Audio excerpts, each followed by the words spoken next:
안녕하세요. 에비에이션위크 한국 특파원 김민석입니다. 저는 주로 국내의 K방산 소식을 해외 고객들한테 지금 소개를 많이 해드리고 있고요. 최근에는 K방산에 투자라는 K방위산업 투자 입문서, 그 다음에 우리나라 밀리터리, 그 다음에 최신 무기에 대한 안내서를 지금 출판해서 서점에서 지금 판매 중입니다. 엔진 국산화에 대해서 영국 롤스로이스와 협력한다는 소식이 있었으나 사실이 아닌 걸로 밝혀지는 해프닝이 있었는데요. 엔진 기술을 해외 협력하는 것은 국산화를 포기하는 것인가요? 제가 지금 유튜브에서 또 방송을 하고 있지만 이제 유튜브 방송 특성을 좀 독자분들이 이해하시고 여기에 대해 가지고 올바르게 사실에 대해서 팩트 체크 이렇게 해주시면 좋겠는데, 아무래도 썸네일이나 제목만으로는 모든 내용을 알기 어려운 것도 사실입니다. 요것 때문에 약간 해프닝이 있었는데, 파이낸셜 타임즈에서는 영국 롤스로이스와 한국이 엔진을 개발한다 이렇게 보도가 나왔으나, 제가 취재한 결과 그 롤스로이스를 한국 본사에서는 아직 그 논의가 이루어진 바도 없고, 제가 이제 관련된 방위사업청이라든가 국방과학연구소를 취재해본 결과 롤스로이스랑 미팅이 있었는데 구체적으로 컨트랙트를 하거나 이런 내용이 없는 상황에서 영국에서 먼저 보도가 나왔단 말이죠. 근데 요거 같은 경우는 결국에는 영국 측이 먼저 이제 바이럴이라고 할까요? 그런 것처럼 이제 좀 이슈를 하기 위해서 파이낸셜 타임즈라는 영국계 언론을 통해서 먼저 치고 들어간 측면인데, 실제 계약이라든가 협상 측면에서는 영국의 롤스로이스 뿐만 아니라 이제 미국의 제너럴 일렉트릭, 프레댓 휘트니, 그 다음에 프랑스의 샤프란까지 우리와 협력을 많이 하고 싶어요. 이게 정확한 팩트이고요. 요거에 대해서 오해가 없으셨으면 좋겠습니다. 그러면 또 해외 협력을 한다니까 여기에 국산화를 포기하는 것인가? 뭐 마치 하나 에어로스페이스랑 두산 에너빌리티가 경쟁자라서 하나 에어로스페이스는 뭔가 해외에서 그 기술이 부족해서 들여오려고 하는 측이고, 두산 에너빌리티는 국내 독자 개발을 할 수 있다 이렇게 말씀하시는 분들이 있는데, 이것도 사실에 대해서 오해가 있는 겁니다. 제가 취재를 한 결과 기본적으로 이 첨단 엔진, 그러니까 KF21에 대한 엔진 국산화는 국책 사업이고 국가 주도로 갑니다. 이것은 무슨 말이냐면, 국방과학연구소가 아무래도 이제 우리나라 국방 관련된 거 모두 책임지니까 KFX 첨단 엔진을 국방과학연구소가 연구를 주도를 하고, 그리고 방위사업청이 사업단을 만들어가지고 진행을 하는데, 그러면 하나랑 두산은 어떻게 하냐? 둘이 경쟁해서 한쪽은 아무것도 손을 못 대거나 사업에 참여를 하지 않는 게 아니라 서로 이제 국가가 정해준 연구 과제를 자신이 어떤 걸 딸 수 있는지 요거에 대해서 경쟁을 하고, 그 다음에 홍보도 하고 이러면서 결국엔 두 회사 같이 작업을 하는 겁니다. 그것 때문에 하나가 뭔가 결정을 해가지고 해외에서 기술을 들여온다, 아니면 두산은 완전 독자 개발한다, 이 결정 권한이 없고 국가 주도로 가는 것이고, 국가 주도로 갈 때 기본적으로 항상 이야기되는 게 예산과 비용이 있습니다. 요 비용 문제 같은 경우에도 이 개발 예산과 비용을 이야기할 때 무조건 국산화를 이야기하시는 분이 있어요. 근데 사실은 무조건 국산화할 때 실패하는 경우도 있고, 정확하게 우리가 목표로 하는 엔진이 어떤 수준이고 언제까지 만들고 어떤 예산을 가질지 깊은 고민이 필요합니다. 가령 우리가 FA50과 KF21이 로키드 마틴과의 공동 개발로 이루어졌는데, 그렇다 해서 FA50이 수출이 거절되고 이런 건 아니거든요. 실제로 FA50에서 수출이 거절된 딱 한 번의 사례가 있었습니다. 이게 어떤 일이었냐면, 아르헨티나의 FA50을 수출할 때 여기에 타출 좌석, 그러니까 비상시에 조종사가 탈출하고 있는 저 좌석 같은 게 영국의 마틴 베이커 사제 그 제품인데, 아르헨티나나 영국은 1982년에 포클랜드 분쟁을 거쳤기 때문에 이게 수출이 안 됐던 거예요. 이런 사례들 말고 사실 수출이 거부되는 게 잘 없거든요. 그래서 공동 개발을 하면 무조건 수출이 안 된다, 이게 사실과 다릅니다. 물론 공동 개발할 때 약점이 생길 수 있어요. 어떤 약점이 있냐? 요것도 이제 헬기 같은 경우에는 그런 경우가 있는데, 트루연이나 LAH 소형 무장 헬기 같은 걸 우리가 이제 수출할 때 어떻게 하냐면, 에어버스의 무장 헬기와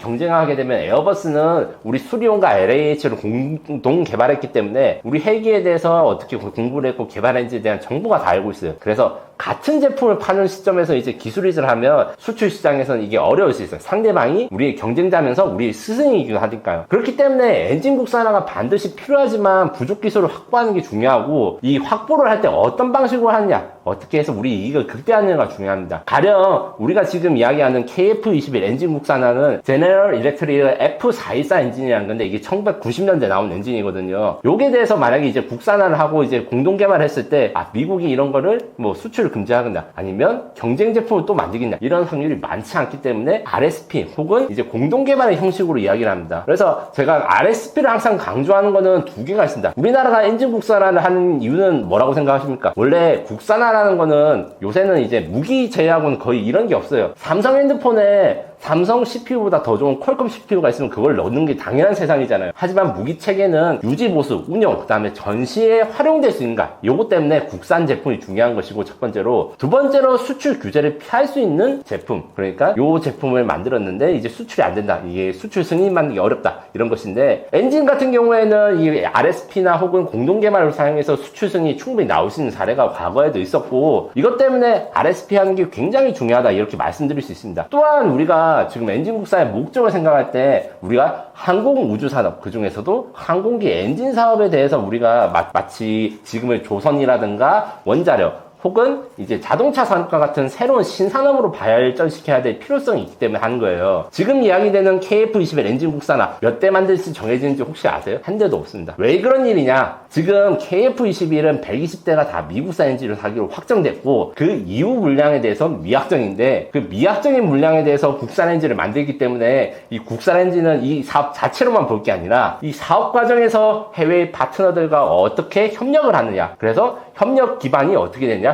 민수용 엔진 개발에도 협력 관계가 그대로 가는 것입니다. 지금 하나 에어로스페이스나 뭐 국내에서 해외 업체들이랑 협력한 게 있어요, 엔진에 관련해서. 근데 굉장히 작습니다. 어느 정도 작냐면 일본보다 거의 10분의 1 정도 작아요. 그럼 일본은 어떻게 우리나라보다 10배 많은 물량을 해외 엔진 업체에서 받아오냐? 이게 RSP의 비밀입니다. RSP는 리스크 쉐어링이기 때문에 개발비를 분담하면 비용뿐만 아니라 이제 리스크도 같이 분담합니다. 실패하게 되면 같이 나눠서 분담을 하기 때문에 실패의 위험성을 줄이는 방식이고, 이걸 많이 우리가 담당할수록 대신에 우리가 얻는 이득도 커지는 거죠. 지금 수준에서 우리나라의 엔진 기술은 아직 발전한 부분이 많기 때문에 정말 큰 시장인 여객기 엔진 시장에 우리가 잘 참여를 하거나 많은 부분을 납품하지 못하는데, 이 첨단 엔진을 개발한 경험과 기술을 바탕으로 하면 첨단 엔진 자체가 그렇게 많이 돈이 되거나 아니면 수출 실적이 되거나 뭐 몇십조 매출이 나지 않더라도 우리는 수백조 원 사업에, 그러니까 수십조나 수백조에 달하는 그 민항기용 엔진에 우리가 투입할 수 있게 되는 거죠. 그러면 혹시 민항기용 엔진을 우리가 독자 개발하면 안 되나 이렇게 말씀하실 수도 있는데, 사실 그것은 불가능하고 전 세계에서 미국과 영국만 자신들 나라에서 독자 개발한 엔진을 넣을 수 있고, 나머지는 국제 공동 개발 협력이에요. 왜냐하면 제트 엔진 만드는 게 굉장히 어려운 부분입니다. 그래서 우리나라가 아직까지 도전하지 못했던 부분이긴 하고요. 그래서 이 마지막 우리가 도전 목표를 어떻게 달성하느냐, 단순히 KF21 엔진이 수입산이니까 수입을 대체하겠다 이런 관점이 아니라 좀 더 넓은 관점으로 보시면 이 엔진 국산화 기술 협력의 의미에 대해서 좀 더 다시 이해하실 수 있는 계기가 될 것입니다. 인도네시아가 결국 터키칸 전투기와 계약을 맺었는데요. KF21을 인도네시아가 결국 포기하는 건가요? 아닙니다. 하지만 여기에 대해서 많이 불안감이 있거나 아니면 여기에 대해서 걱정하신 분들이 많은 것도 사실입니다. 얼마 전에 큰 이벤트가 하나 있었죠. 튀르키예의 가장 큰 방위사업 전시회인 IDEF 2025에서 7월 26일 인도네시아 정부와 튀르키예 정부가 칸 전투기 계약을 발표했어요. 그런데 정말 희한한 것이 정식 구매 계약이고 구매 확정이 됐다고 이게 보도자료가 나왔는데, 대수도 비밀이고 금액도 비밀입니다. 다만 인도네시아나 튀르키예 양쪽 언론들의 그 루머 같은 걸 종합해보면 48대를 구매하는데 100억 달러로 추정되는데, 이것을 10년 내에 튀르키예가 인도네시아에 인도해 주겠다, 그러니까 배달해 주겠다 이렇게 한 건데, 정말 희한한 게 있어요. 튀르키예의 국산 전투기가 칸이고 이거를 인도네시아에 수출한 계약이지 않습니까? 근데 튀르키예 정부는 아직 칸에 대한 양산 계약을 하지 않았어요. 뒤에 보면 아시겠지만 이게 당연한 게 KF21도 개발의 과정이 끝나면서 정식 구매 계약을 하는데, 소유국 정부가 칸 전투기 같은 경우에는 지금 개발이 끝나려면 한참 멀었죠. 그리고 시제기도 한 대밖에 없어요. 내년에 2대가 나온다고 하는데 그것도 아직 멀은 이야기고, 이런 식으로 자국 전투기를 자국 정부가 구매 계약도 안 했는데 인도네시아가 구매 계약을 정식으로 했다, 이거 자체가 사실은 이게 정상적인 계약으로 보여야 되나 이런 의구심이 하나 있고, 또 제가 취재를 해봤어요. 그 취재를 해봤을 때 그럼 KF21과의 계약 파기라든가 인도네시아 정부가 아니면 계약이라든가 이걸 돈 다 토해내겠다 뭐 이런 이야기들이 있는가, 제가 인도네시아 기자들한테 이야기를 했는데 없었습니다. 왜 없냐? 사람들이 의아하게 생각하셔서 좀 잃어갔는데, 인도네시아는 사실 계획은 다 있어요. 돈이 없다 뿐이지. 어떤 계획은 있냐, 자신들이 구매할 여러 가지 전투기들을 어디에 배치할지 그 다음에 어디에 넣을지 다 계획이 있어서, 인도네시아 공군 입장에서는 KF21과 튀르키예 칸 전투기를 동시에 구매하고 운용할 예정이랍니다. 그래서 현재 현재 칸은 인도네시아 공군의 F-16을 대체하고 KF-21은 인도네시아 공군의 수호이 계열 전투기를 대체하는 걸로 해서 하는데, 여기다가 이제 라팔까지 들어가고 그 다음에 KF-15EX, 그래서 4종류의 전투기를 운용하는 게 인도네시아 목표고, 어디 기지에 배치할 것인지 요게 다 정해져 있다, 이렇게 인도네시아에선 이야기됩니다. 그러면 전투기를 이국 한국가 4종류랑 운영하는 게 말이 되냐? 말이 됩니다. 잘 생각해 보시면 우리는 내후년에 어떻게 전투기를 운영하냐면 FA-50, F-16, F-15K, F-35, KF-21까지 내후년에 운영하게 됩니다. 5종류죠. 우리나라가 물론 종류가 한국이 많지만 이런 식으로 소형 국가들이 12대나 24대 단위로 서로 다른 비행기를 운영하는 것은 사실 정치적으로 물론 한 번에 모아서 하면 이제 규모의 경제도 되고 정비도 쉬워지는데, 전투기라는 게 워낙 복잡하고 큰 거라서 이제 10대 단위만 12대 혹은 이제 소대 단위라고 하는데, 이런 단위로도 구매하는 경우가 있어서 기본적으로 칸 전투기 계약과 그다음 KF-22 계약은 같이 갈 수는 있습니다. 물론 이렇게까지 이야기하시면 평소에 저를 이제 영상을 보셨던 분은 알겠죠. 야, 맨날 인도네시아 돈 없다는데 니는 살 거라고 이야기를 하고, 이렇게 하시는 이해가 또 충분히 납득되고 저도 좀 답답해요. 하지만 기본적으로 제3세계 국가의 방산 수출과 그 다음에 수출 금액 받아내는 것은 그렇게 쉬운 것이 아닙니다. 인도네시아가 지금 특히 눈에 띄는 것이지, 사실은 좀 우리가 무조건 갑의 위치라서 대한민국 K방산이 잘 나가지만 전 세계에서 살라고 줄을 서온다. 줄을 서는 건 맞는데 줄을 서는 와중에서도 공짜로 주면 안 되겠냐, 남들도 싸면 안 되겠냐, 이렇게 할 거예요. 당연한 이야기예요. 왜냐면 기본적으로 노량진에서 회를 사는 것도 아니고 수천억 원에서 수조원짜리 사업, 그 나라 입장에서는 국책 사업을 하는데, 대부분의 국가들은 여러 나라 중에서 한쪽 나라를 선택하거나 아니면 정치적인 균형을 잃어버리는 선택을 하지 않아요. 대한민국 같은 경우에 한미동맹이 굳건하고 우리가 앞으로도 그걸 계속 해나가니까 이게 익숙하지 않은 게 있는데, 아시아나 그 다음에 남미 이런 제3세계 국가라고 하는 국가들은 기본적으로 균형 외고를 중시합니다. 무슨 말이냐면 이쪽에서 하나에서 이쪽에 샀으면 다른 쪽에서 이걸 사고, 그러니까 여러 나라에서 한꺼번에 사서 상대방이 여러 나라들이랑 다 친하게 지낼 수 있다, 이 욕구가 있기 때문에 이런 현상이 생기는 겁니다. 물론 여기에는 이제 동남아시아 특유의 비리도 있을 수 있죠. 가령 이제 튀르키예 칸 전투기 같은 경우에는 튀르키예 칸 전투기를 인도네시아에서 세이즈하는 회사랑 이제 지금 대통령과의 연관성, 이런 것들도 문제가 제기되고 있거든요. 그렇기 때문에 지금 인도네시아가 KF-21을 무조건 산다, 그래서 걱정 마라, 이렇게 말씀 못 드리는 것들은 죄송하게 생각하지만, 그렇다 해서 우리가 사업이 무조건 끝났다, 인도네시아랑 튀르키예랑 완전히 붙었다, 이렇게 생각하거나, 아니면 인도네시아가 KF-21을 개발한 기술로 튀르키예에 준다거나, 이런 것은 완전한 낭설이라고 생각하시면 됩니다. 그렇기 때문에 조금 더 차분하게 진행시키고, 그 다음에 인도네시아가 우리랑 수정 계약하는 것을 어떻게 진행할 것인지 이런 걸 좀 봐야 되는데, 제가 취재한 걸로는 인도네시아의 카이라고 할 수 있는 PTDI가 KF-21 면허 생산할 수 있는 라인에 대한 건물이라든가 이런 걸 설립을 했고, 그 다음에 원래 KF-21 공동개발할 때 우리가 일정 물량을 인도네시아에 주기로 했어요. 뭐 주익 일부분이라든가 아니면 무장을 장착하는 무장 장착제인 탈런이라고 하든가, 이런 것들에 대해서도 생산 준비를 하고 있다, 이렇게 알고 있습니다. 현재 KF-21은 미국산 엔진을 쓰고 있는데 한국의 자체 엔진 개발은 어디까지 와 있나요? 기본적으로 대한민국군의 제트 엔진 개발 수준, 그 다음 기술은 단수명 엔진에 대해서 거의 완성 단계이지만 이제 장수명에 도전한다, 이렇게 설명할 수 있는데, 장수명과 단수명의 차이는 무엇인가? 쉽게 말해서 미사일을 쓸 것인가 아닌가, 요 차이인데, 기존에 우리 이제 하나에어로 같은 경우에는 독자 개발한 엔진들이 지금 3-4종 있어요. 그것들이 다 해성이라든가 현무3 같은 미사일에 사용하는 그리고 제트 엔진입니다. 이런 것들 경우에는 우리가 나쁘다는 게 아니라 한 번 쓰고 버리는 것을, 한 번 쓰고 터지는 것을 전제하기 때문에 연속 활용, 한 번 쓰고 몇천 시간 동안 계속 작동될 수 있는가, 이런 것들에 대한 검사는 하지 않아요. 그리고 사람이 타지 않는 걸 쓰기 때문에. 그래서 우리가 지금 도전 중인 게, 사람이 타는 유인 비행기에 넣는 제트 엔진은 그 비행기 하면서 고장도 안 나야 되고 수명도 오래 길어야 됩니다. 그래서 장수명 제트 엔진에 도전한다고 이야기를 하는데, 그 중에서 현재 우리가 가장 이제 실전에 가까워진 것은 KTF 5500이라고 합니다. 여기서 KTF라는 거는 코리아 터보팬 엔진, 제트 엔진은 뭐 터보 엔진과 이제 터보 제트 엔진과 터보팬 엔진이 있는데 대부분 다 터보팬 엔진이라 생각하시면 돼요. 그래서 코리아 터보팬 엔진 5500 파운드, 항공기는 야드 파운드를 쓴다. 이게 미국이 워낙 발전하다 보니까, 그래서 추력이 5500 파운드, 2.5톤, 2.7톤에 가까운 이 추력을 가지고 있다. 이 추력이라는 거는 엔진에서 밀어낸 힘인데, 이 힘이 좋아야지 당연히 엔진이 이제 비행기가 더 잘 가겠죠. 그래서 5500 파운드부터 시작해서 국내 최초의 장수명 제트 엔진이 올해 나옵니다. 이게 지금 이 방송에서 제가 처음 말씀드릴 건데, 아마 서울에어쇼 지금 아시죠? 가덱스라는 행사가 이제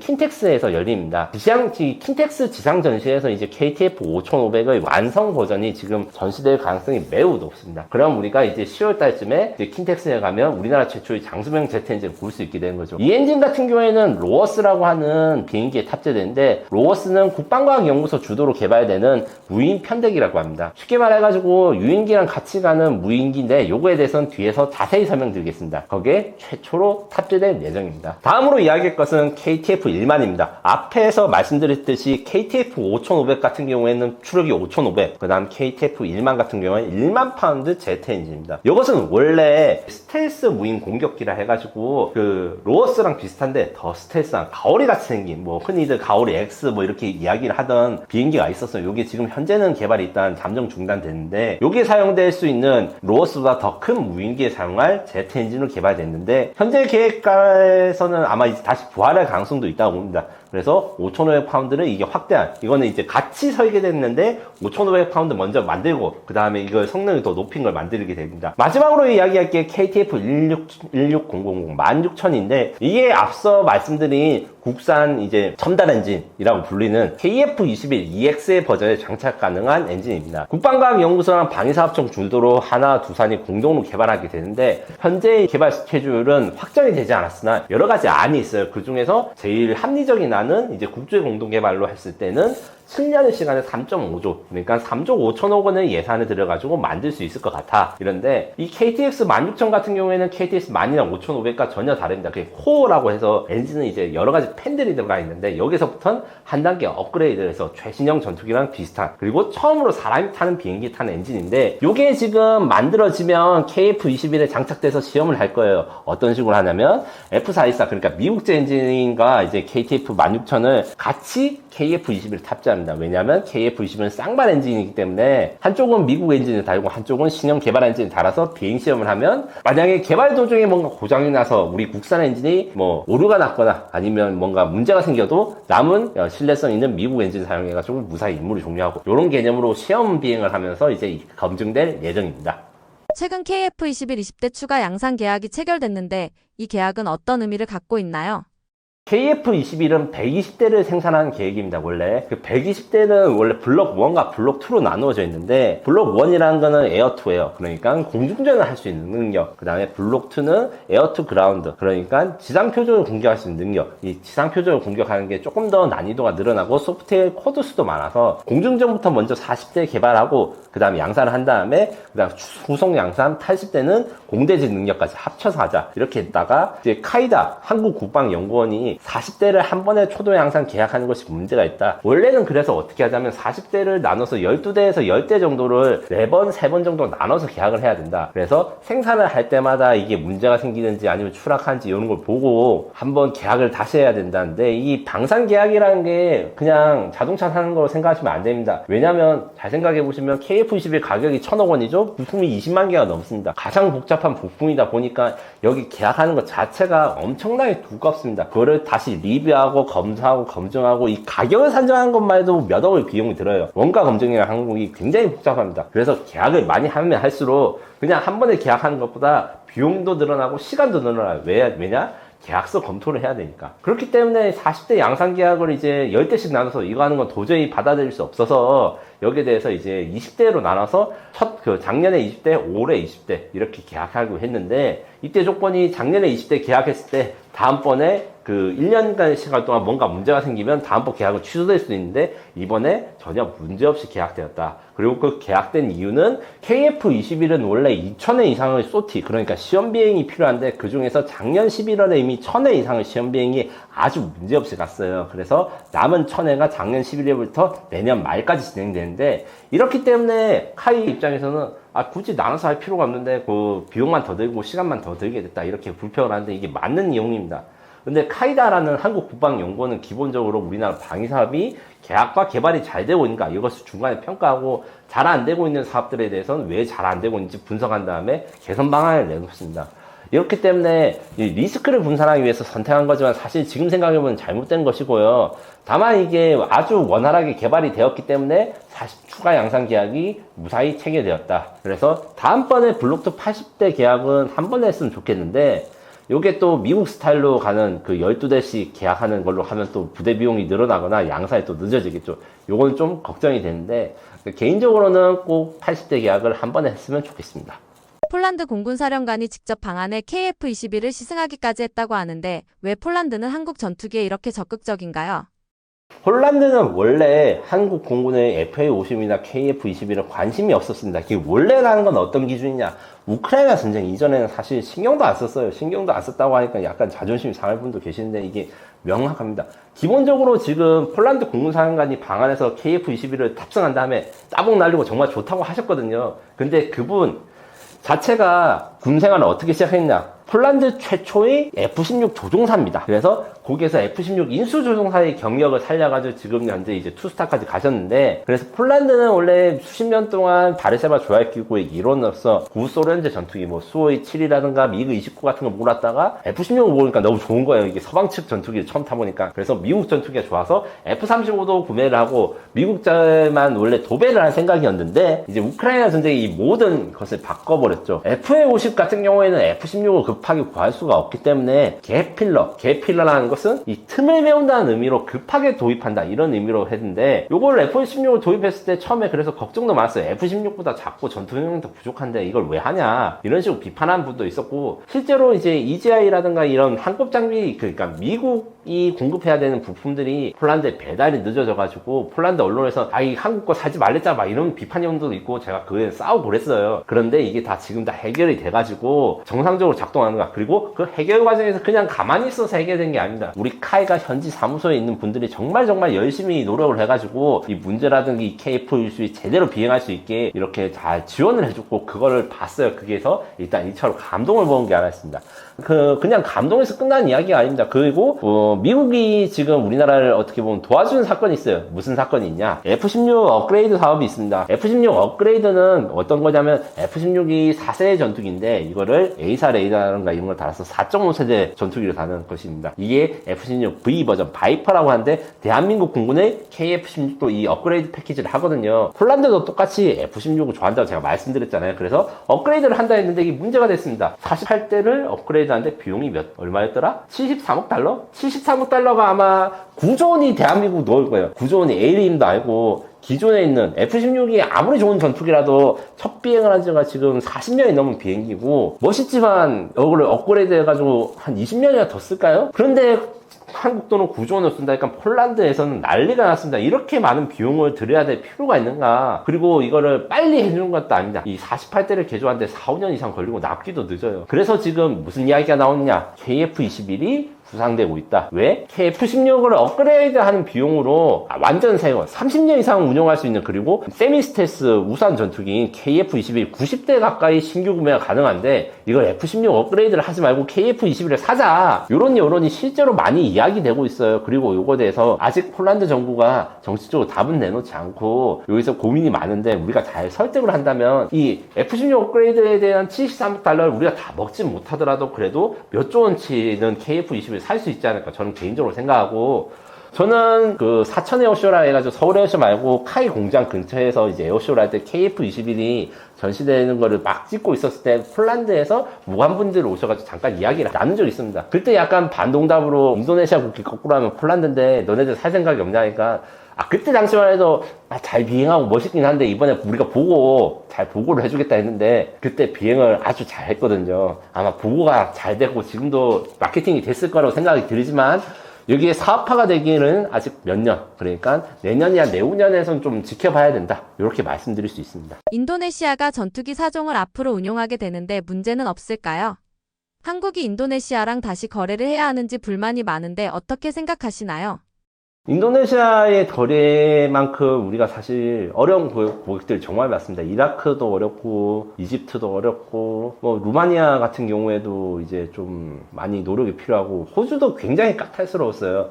이게 K방산이 지금 잘 나가는 거 맞는데, 항상 이야기할 때 우리나라 방위사업의 K방산 수출에 노력하시는 수많은 분들이 얼마나 타지에서 고생하시는지, 그 고생이라는 게 결국에는 말도 안 되는 조건을 어르고 달래고 합리적으로 설득을 하면서 이렇게 판매하는 것은 좀 아셨으면 좋겠습니다. 전투기라는 무기 같은 게 굉장히 판매할 때 비싸기 때문에 억지를 많이 부려요. 그 중에서도 인도네시아가 많이 잘 알려져 있다. 잘 알려져 있는 것은 그만큼 우리나라 무기를 많이 샀기 때문이에요. 그래서 대한민국의 인도네시아 이 관계가 전략적 동반자 관계라고 하는데 이 관계에 대해서는 사실 앞으로도 계속 좋게 유지가 될 것이고, 이런 이유는 기본적으로 GDP 성장률이 굉장히 빠릅니다. 인도네시아가. 물론 이제 우리나라가 이렇게 무시를 하고 이런 것들에 대해서 시민분들의 의견도 이야기하지만 결국 성장하는 국가에 대해서 우리가 좋은 관계를 가져야지 미래에 그 포텐셜이 있는 거고, 천연자원이 풍부하고 GDP 성장률이 높으니까 산업 발전 의지가 굉장히 많고, 그 다음에 인력적으로, 그러니까 인력 구성이 굉장히 좋습니다. 나의 젊은 국가라고 할 수 있고, 이 개발도상국 단점이 있어요. 물론 그 개발도상국 단점이라는 건 제가 앞서 말했듯이 거래를 하는데 뭔가 대통령이 친한 기업이 좀 유리하게 되거나 이런 비리들이 있는데, 요거를 우리가 뭐 그래서 똑같이 뇌물을 주고 살 수는 없으나, 그 대신에 우리가 노릴 수 있는 것은 대한민국의 특수한 위치입니다. 대한민국 뭐 K방산 이야기할 때 K팝 뭐 헌터스, 데몬 헌터스 이야기하고 K팝 이야기하는데 이게 관련이 없다고 보시면 안 됩니다. 기본적으로 대한민국 위상이라는 것은 한국과 그 미국의 동맹국이지만 대한민국 독자적인 산업이 발전하고 그 다음에 독자적으로 산업에 대한 협력을 많이 할 수 있는 국가, 첨단 국가라고 인식이 박혀있기 때문에 중국이라든가 미국 한쪽 편에 서기 어려운 국가한테는 한국이 대단히 매력적인 이미지예요. 거기다가 이제 중국과는 경제적 교류도 많이 하고 미국과는 이제 군사적 교류를 하는 나라는 입장에서, 그렇기 때문에 그 이미지, 그 다음에 협력을, 그 종합적인 방산뿐만 아니라 종합적인 산업 협력을 패키지로서 우리가 이것을 역이용하면 인도네시아를 오래된 고객으로 놔둘 수 있다. 이것 때문에 많이 도전을 하는데, 물론 돈을 받는 게 어려운 거 맞습니다. 인도네시아가 뭐 돈을 안 준다, 사업이 지연된다, 이거에 대해서 사실인데, 그렇다 해가지고 인도네시아랑 무기 거래를 안 하겠어 하고 철수한 국가가 아무도 없습니다. 러시아, 중국, 프랑스, 미국까지 인도네시아에 어떻게든 무기를 팔려고 하는 거는 단순히 무기를 파는 게 수지타산에 맞는 장사, 아니면 단순히 돈을 잘 주는 국가, 이런 게 장사가 아니라 그 지역의 안전보장과 국제 정세를 뒤흔드는 요소이기 때문에 이렇게 도전을 하는 것이고, 마지막으로 인도네시아가 우리나라한테 해준 좋은 점들이 있어요. 최초의 잠수함 수출 국가, 최초의 T-50 수출 국가입니다. KT-1도 아마 이제 인도네시아가 처음 수출했을 거예요. 이렇기 때문에 첫 고객을 확보한 게 굉장히 중요할 때 인도네시아가 첫 고객이 돼줬거든요. 여기에 대해서 물론 거래는 거래고 그 다음에 우리가 돈을 받아야 될 건 받았지만, 인도네시아와 한국의 특수한 관계를 생각했을 때 우리가 요거를 정당하게 해야 될 거든 봤대, 대신에 이제 인도네시아를 기다려주거나 아니면 티포테 전략이라서 돈을 주는 만큼 주고 이렇게 하는 전략으로 사용하면 좋을 것 같습니다. 유럽, 미국 등 방산 강국들과 경쟁할 때 KF-21의 가장 큰 기술적 강점은 무엇인가요? KF-21은 4.5세대 전투기입니다. 4.5세대 전투기는 4세대 전투기랑 5세대 전투기의 중간이다. 이렇게 이야기했을 때 처음에 KF-21을 만들 때 좀 비판적인 분들은 5세대 전투기를 못 만드니까 그래서 좀 말을 지어낸 거다 하는데, 실제로는 4세대 전투기들이 많이 개량을 해서 F-16, F-18 같은 게 등장한 지 40년이 넘었지만 4.5세대 전투기로 업그레이드가 된 겁니다. 근데 KF-21은 업그레이드된 4.5세대가 아니라 네이티브 4.5세대다. 이렇게 이야기를 할 수 있는데, 네이티브인 게 뭐가 좋아 할 때 형상이 다른데, 형상이 다르다는 것은 뭐냐? 레이더 크로스 섹션이 다르다. 이 말인 것은 뭐냐면 F-20이나 F-35 같이 완전한 스텔스 전투기는 아니지만 그래도 라팔이라든가 F-15 같은 기존의 4세대 전투기보다는 레이더에 탐지된 거리가 짧습니다. 짧은다 해서 가지고 막 15km, 20km 이렇게 차이가 나는 것은 아니에요. 이게 물리 법칙으로 가면 이게 데시벨이라는 개념으로 해서 탐지거리가 이제 그 레이더 반사 면적이 반으로 줄어들어야지 탐지거리가 한 25% 줄어들거든요. 이런 것 때문에 그래서 완벽한 스텔스가 아니더라도 기본적으로 비슷한 종류의 레이더를 가지고 있으면 우리가 먼저 쏠 수 있고, 그 다음에 향후 업그레이드가 가능하다. 그리고 추력대 중량비가 우수하다 이야기하는데, 여기서 추력대 중량비는 어떤 이야기냐면 엔진이 낼 수 있는 파워랑 그 다음에 이 무게의 비율이 가속력과 상승력에 큰 차이를 주는 요소이기 때문에 우리가 우리 경쟁자라고 할 수 있는 라팔이라든가 이런 것보다 훨씬 낫습니다. 그래서 요것 때문에 가격점을 가지고 있고, 가격이 쌉니다. 한 대에 1,000억 원 한다니까 굉장히 옛날엔 비쌌지만, 사실은 우리가 1,000억 원 했을 때 라팔은 1,500억 뭐 이렇게 1,700억짜리 비행기도 나오고 이랬는데, 단순히 판매 가격만 싼 게 아니라 운영 유지비 도 절감이 됐습니다. 그리고 우리가 서비스를 훨씬 잘해주는 게 지금까지 T-50과 FA-50을 수출하면서 증명이 됐어요. 때문에 한국산 전투기는 가격이 저렴하고 운영 유지비가 됐고, 운영 유지비가 단순히 낮다는 것뿐만 아니라 가용성이, 그러니까 가동률이 좋습니다. 그래서 같은 돈을 샀을 때 우리나라가 더 많은, 그러니까 전쟁이 났을 때 제일 많은 전투기를 작동시킬 수 있는 국가다. 이렇기 때문에 우리 K-20, F-21의 경쟁력이 있고, 마지막으로 업그레이드가 가능합니다. 업그레이드가 가능한 것은 모든 전투기가 다 업그레이드 할 수 있지만 KF-21은 4.5세대에서 5세대로 업그레이드 가능합니다. 왜? 형상이 이제 세미 스텔스 혹은 미니 랩터라고 불리는데 실제로 랩터랑은 완전히 똑같진 않지만 생긴 게 비슷하게 됐어요. 그거를 왜 그렇게 됐는지 KF-21의 치프 디자이너 혹은 이제 KF-21을 기술 이전한 로키드 마틴 개발사랑 이야기를 했대. KF-21을 개발했을 때 로키드 마틴이라고 미국 회사에서 기술진들이 오셨는데 이분들이 현역 분들을 사실 잘 못 오시고 왕년에 잘 나가셨던 분들. 근데 2000년대 후반에 KF-21을 만들 때 왕년에 잘 나갔던 사람들이 미국 엔지니어들이 뭘 만들었냐? F-22 랩터를 만들었기 때문에 자기가 랩터를 만들었을 때 어떤 경험을 했고 어떤 생각을 가지고 이렇게 설계를 했고 요게 대해서 다 말로 이렇게 전수를 해줬습니다. 이런 것 때문에 베이비 랩터라고 불리는 KF-21이 5세대 전투기 EX로 업그레이드가 가능한 것이고 이 업그레이드 비용이나 이런 것들이 뭐 어느 정도 들 수 있겠지만 라팔이라는 건 유로파이터는 이렇게 스텔스 업그레이드가 불가능해요. 좀 이런 걸 할 수 있을까 뭔가 연구를 한 게 있었는데 다 포기가 되었습니다. 뭐 슈퍼 호넷 또 스텔스 뭐 사일런트 호넷이라는 게 있었고 라팔도 막 내부 무장 크창 가지려고 개조를 했는데 새로 만드는 게 더 싸요. 개조를 한 것보다. 항공기는 원래 에어로다이나믹이라서 형상을 변경하는 게 굉장히 중요하고 돈이 많이 드는기 때문에 생각합니다. 이런 일이 생긴 것입니다. 한국이 무기 수출 강국으로 떠오르게 된 이유는 무엇인가요? 기본적으로 저는 4개의 강점이 있었다. 정밀도, 납기, 기술력, 가격 강점이 있다고 말씀드리는데 다들 들으신 내용도 있겠지만 제가 아마 이제 정리를 하시면 이게 좀 명확하게 좀 이해가 되실 거예요. 기본적으로 정밀 무기, 그러니까 대한민국의 K방산이 재래식 무기만 수출한다. 그러니까 뭐 대충 뭐 기술적이 높지 않거나 아니면 단순히 뭐 무식한 무기를 판다. 이렇게 오해하시는 분도 있는데 우리는 그 재래식 무기 중에서 제일 정밀한 무기를 파는 겁니다. 가령 우리나라가 지금 우레라는 미사일로 지금 이름으로 명칭으로 불리고 있는 KT-SSN 혹은 수출형 CTM-205 미사일 이런 게 있습니다. 이게 지금 중동 지방에 수출됐고 이제 아마 공장 같은 것도 만들 수 있을 거라 보는데 이 미사일 같은 경우에는 북한의 갱도 진지를 파괴하기 위한 미사일입니다. 쉽게 말해서 이 비슷한 걸로 미국의 에이테킴스라고 있는데 차이점이 뭐냐? 탄두가 다르고 그 다음에 정확도가 다릅니다.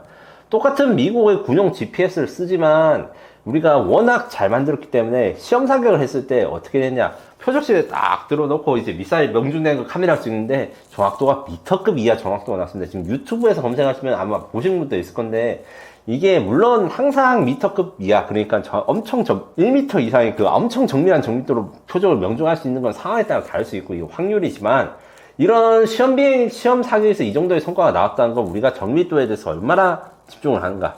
이런 걸로 보실 때 이제 비슷한 예로 차 사거리는 3km인데 어떻게 5km에서 사격 시험을 하니까 맞췄다. 그러면서 한국군도 몰랐다. 이렇게 이야기하는데 요게 대해서 뒷사정을 조금 이야기를 해드리겠습니다.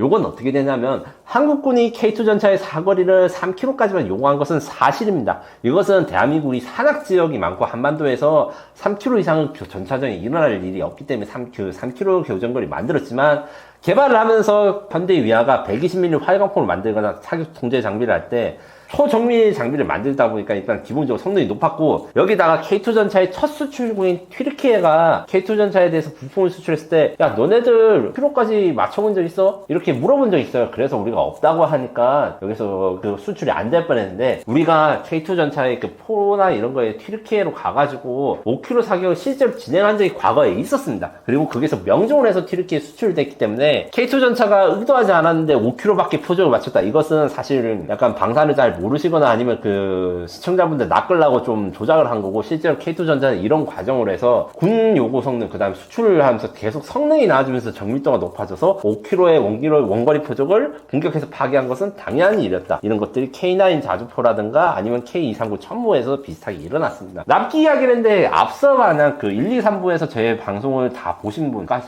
제 방송을 끝까지 보신 분들은 이게 재방송이 될 수도 있겠지만 기본적으로 납기 1년 남짓한 경우에 전차 100대 이상 공급 가능하다. 이게 단순히 생산 속도가 빠르다, 배달이 빠르다 이렇게 생각하시면 안 되고 그 부품이 현재적으로 액티브 듀티다. 그러니까 부품 생산에서 단종을 고민하지 않아도 되고 그 다음에 우리가 생산에 대해서 이제 다 책임지는 QC가 제대로 돼 있고 그 다음에 생산 공장들이 뭐 전차 만들 때 엔진 공장과 포 공장 그 다음에 현가장치 공장들이 모여 있어서 실적의 이익이 있고 그리고 플러스 우리 군이 대량으로 도입하고 있는 무기들 같은 경우에는 해외 수출 고객들한테 이제 판매를 할 때 우리 수출 물량들을 몇 번 이제 돌려가지고 긴급 수출을 한 사례가 있어요. 요게 대해서 비판을 하시는 분도 있는데 저는 요게 나중에 다 보충을 해주고 더 새로운 무기로 우리 군부에 주기 때문에 이건 좋은 제도라고 생각하고, 이렇게 대한민국 자체의 수요가 어느 정도 계속 생산이 되고 있는 국가, 이러면서 수출이 되기 때문에 그 다음에 운영 유지에 장점이 있다는 것은, 이 부품이 고장났을 때 부품 생산하는 공장이 망했는지 안 망했는지 걱정할 필요가 없다, 외국 고객에서는. 이렇게 말씀드릴 수 있고, 기술력 부분도 한국이 지금 대략 선진국 대비 83%의 기술력이라 이야기하고, 국방기술 품질원이란 기관에서 항상 대한민국의 국방기술 순위를 이야기할 때 10위권 안으로 들어가지면 세계 최고인 부분은 별 게 없어요. 그러니까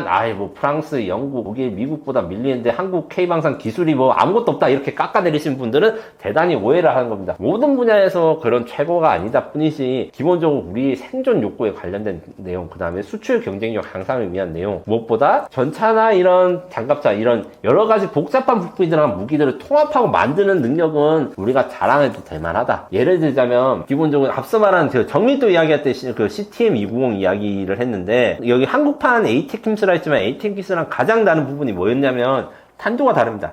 ATACMS는 원래 확산탄이라고 해가지고 상공에서 터지면서 이제 그 약간 테니스공 같은 수류탄 비슷한 폭탄들이 넓게 뿌려준 건데, 그러다가 지금은 그냥 통짜 탄두, 그러니까 폭발물이 있는 탄두로 바뀌었는데, KTSSM은 열 압력 탄두, 북한의 갱도 진지를 파괴하기 위해서 기존의 탄두보다 폭발 범위가 훨씬 넓은, 이걸 해서 그리고 사람들이 질식시켜서 죽이는 이런 무기가 있는데, 이런 것들을 만드는 기술력, 조합의 능력이 좀 남다르다, 이렇게 할 수가 있고, AS-21 레드백 같은 경우에는 지금 호주에 수출된 수출 전용 장갑차인데, 호주군이 처음에 한국군이 수출 전용 장갑차를 내놓고 이거를 독일과 경쟁하겠다 했을 때, 독일이 이미 그 전에는 장갑차를 많이 수출도 했고 한국군이 쓰지도 않는데 그걸 내가 왜 써? 이랬다가 주행을 해보니까 달랐습니다. 현가 장비 서스가 담습니다. 일명 서스펜션인데, 장갑 차량의 서스펜션은 옛날에는 뭐 스프링 같은 것도 쓰고, 지금 이제 주로 토션바라에서 금속의 탄성을 이용하는 걸 쓰는데, 대한민국은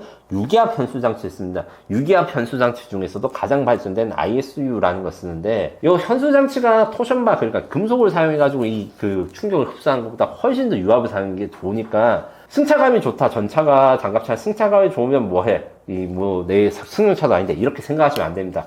기본적으로 전투 지속 능력, 그 안에서 몇 시간 동안 차를 타면서 전투 지역까지 가는 병사들의 피로감이 줄어들 뿐만 아니라 장비의 고장도 적어집니다. 진동이 많아지면 전자장비에 고장이 많이 나지 않겠습니까? 그것도 훨씬 줄어들고 명중률이 높아집니다. 총이나 기관포의 명중률도 높아집니다.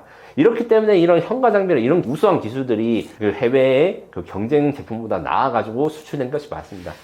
마지막으로 가격 문제인데, 가격이 판매 가격이 싼 게 문제가 아닙니다. 유지보수 가격이 대한민국이 저렴합니다. 거기다가 서비스를 잘해줍니다. 서비스를 잘해주는 건 뭐냐? 사실 미국 무기가 좋다고 하는데 몇 가지 미국 무기 단종된 거 우리나라 군대가 쓰고 있는 것들 중에서는 어떤 게 있냐면, 돈을 아무리 줘도 수리가 안 된다, 이런 부분이 있어요. 자기들이 이제 단종되고 이제 안 쓸 거니까 니들이 지지고 마음대로 해라, 이런 무기 체계들이 아직도 있습니다. 다연장 로켓포나 이런 것들이 그래서 수리가 좀 어려운 게 있는데, 대한민국이 그런 걸 절대 가만히 놔두지 않습니다. 서비스 정신을 투철한 게, 단순히 서비스 정신을 투철한 게 아니라 고객의 신뢰를 유지시키기 위해서 우리 방위사업체 종사자 여러분, 그 다음에 방위사업체 여러분들이 품질 보존, 그 다음에 유지보수 지원 활동을 굉장히 열심히 합니다. 이것들이 대한민국 K방산이 수출의 저력이라고 표현할 수 있습니다. 유럽 국가들이 K방산을 견제하려는 움직임은 어떤 식으로 나타나고 있나요?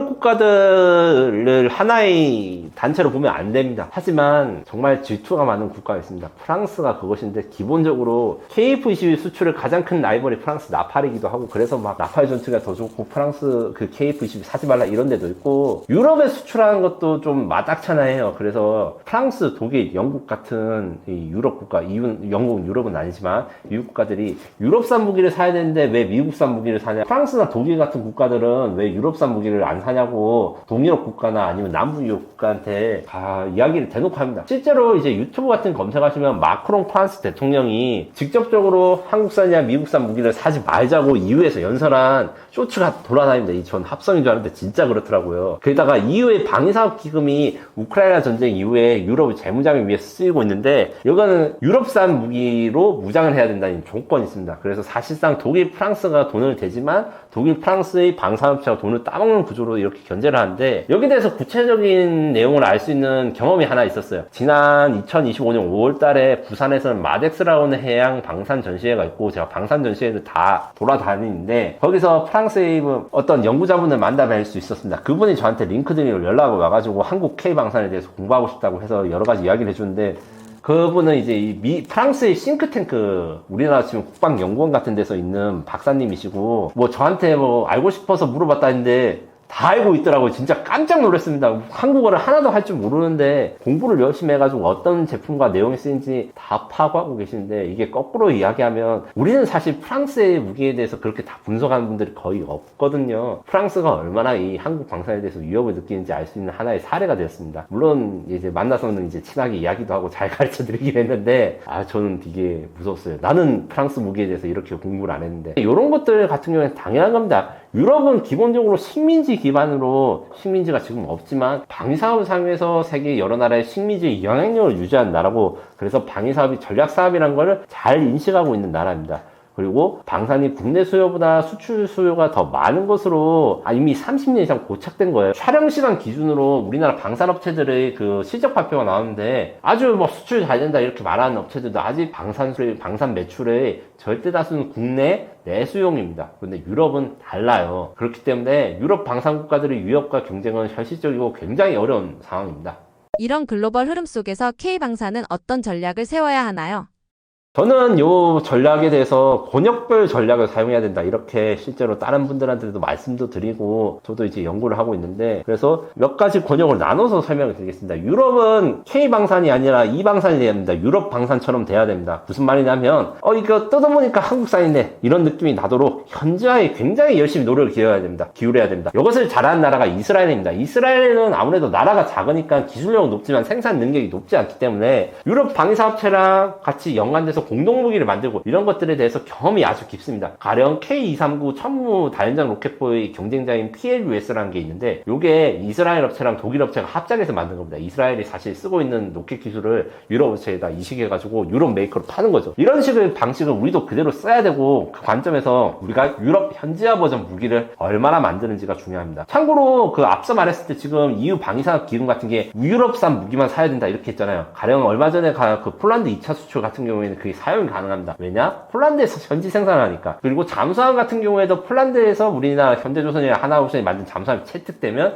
폴란드에서 건조하게 되면 그걸 EU 방위사업 기금을 활용해서 건조할 수 있거든요. 이런 현지화 전략이 정말로 중요하다. 이렇게 말씀드릴 수 있고 중동 및 아시아가 우리나라 방산의 밥줄이죠. 그리고 이제 중동 같은 경우에 큰 손이라고 많이들 이야기를 하고 아시아에서는 많은 곡이 있습니다. FA50 같은 경우에는 필리핀도 사고 태국도 사고 말레이시아도 사고 인도네시아도 샀잖아요. 그래서 기본적으로 우리나라 최대 고객님들한테 앞으로 차세대 판매 상품을 만들어야 되는데 저는 KF21EX 그래서 KF21의 개량형 수출이 굉장히 중요하다. 중동 국가 같은 경우에는 2기 트럼프 때 이스라엘과 미국과의 관계 때문에 F-35 스텔스 전투기를 중동 국가가 구매하지 못해요. 이것을 우리가 잘 노려야 됩니다. 우리 경쟁자는 유럽의 GCAP라는 5.5세대 우리 그러니까 KF-21보다 훨씬 성능이 더 좋고 크기도 큰 전투기인데 대신에 가격도 겁나게 비쌉니다. 그것을 우리가 잘 공략을 해야 될 것이다.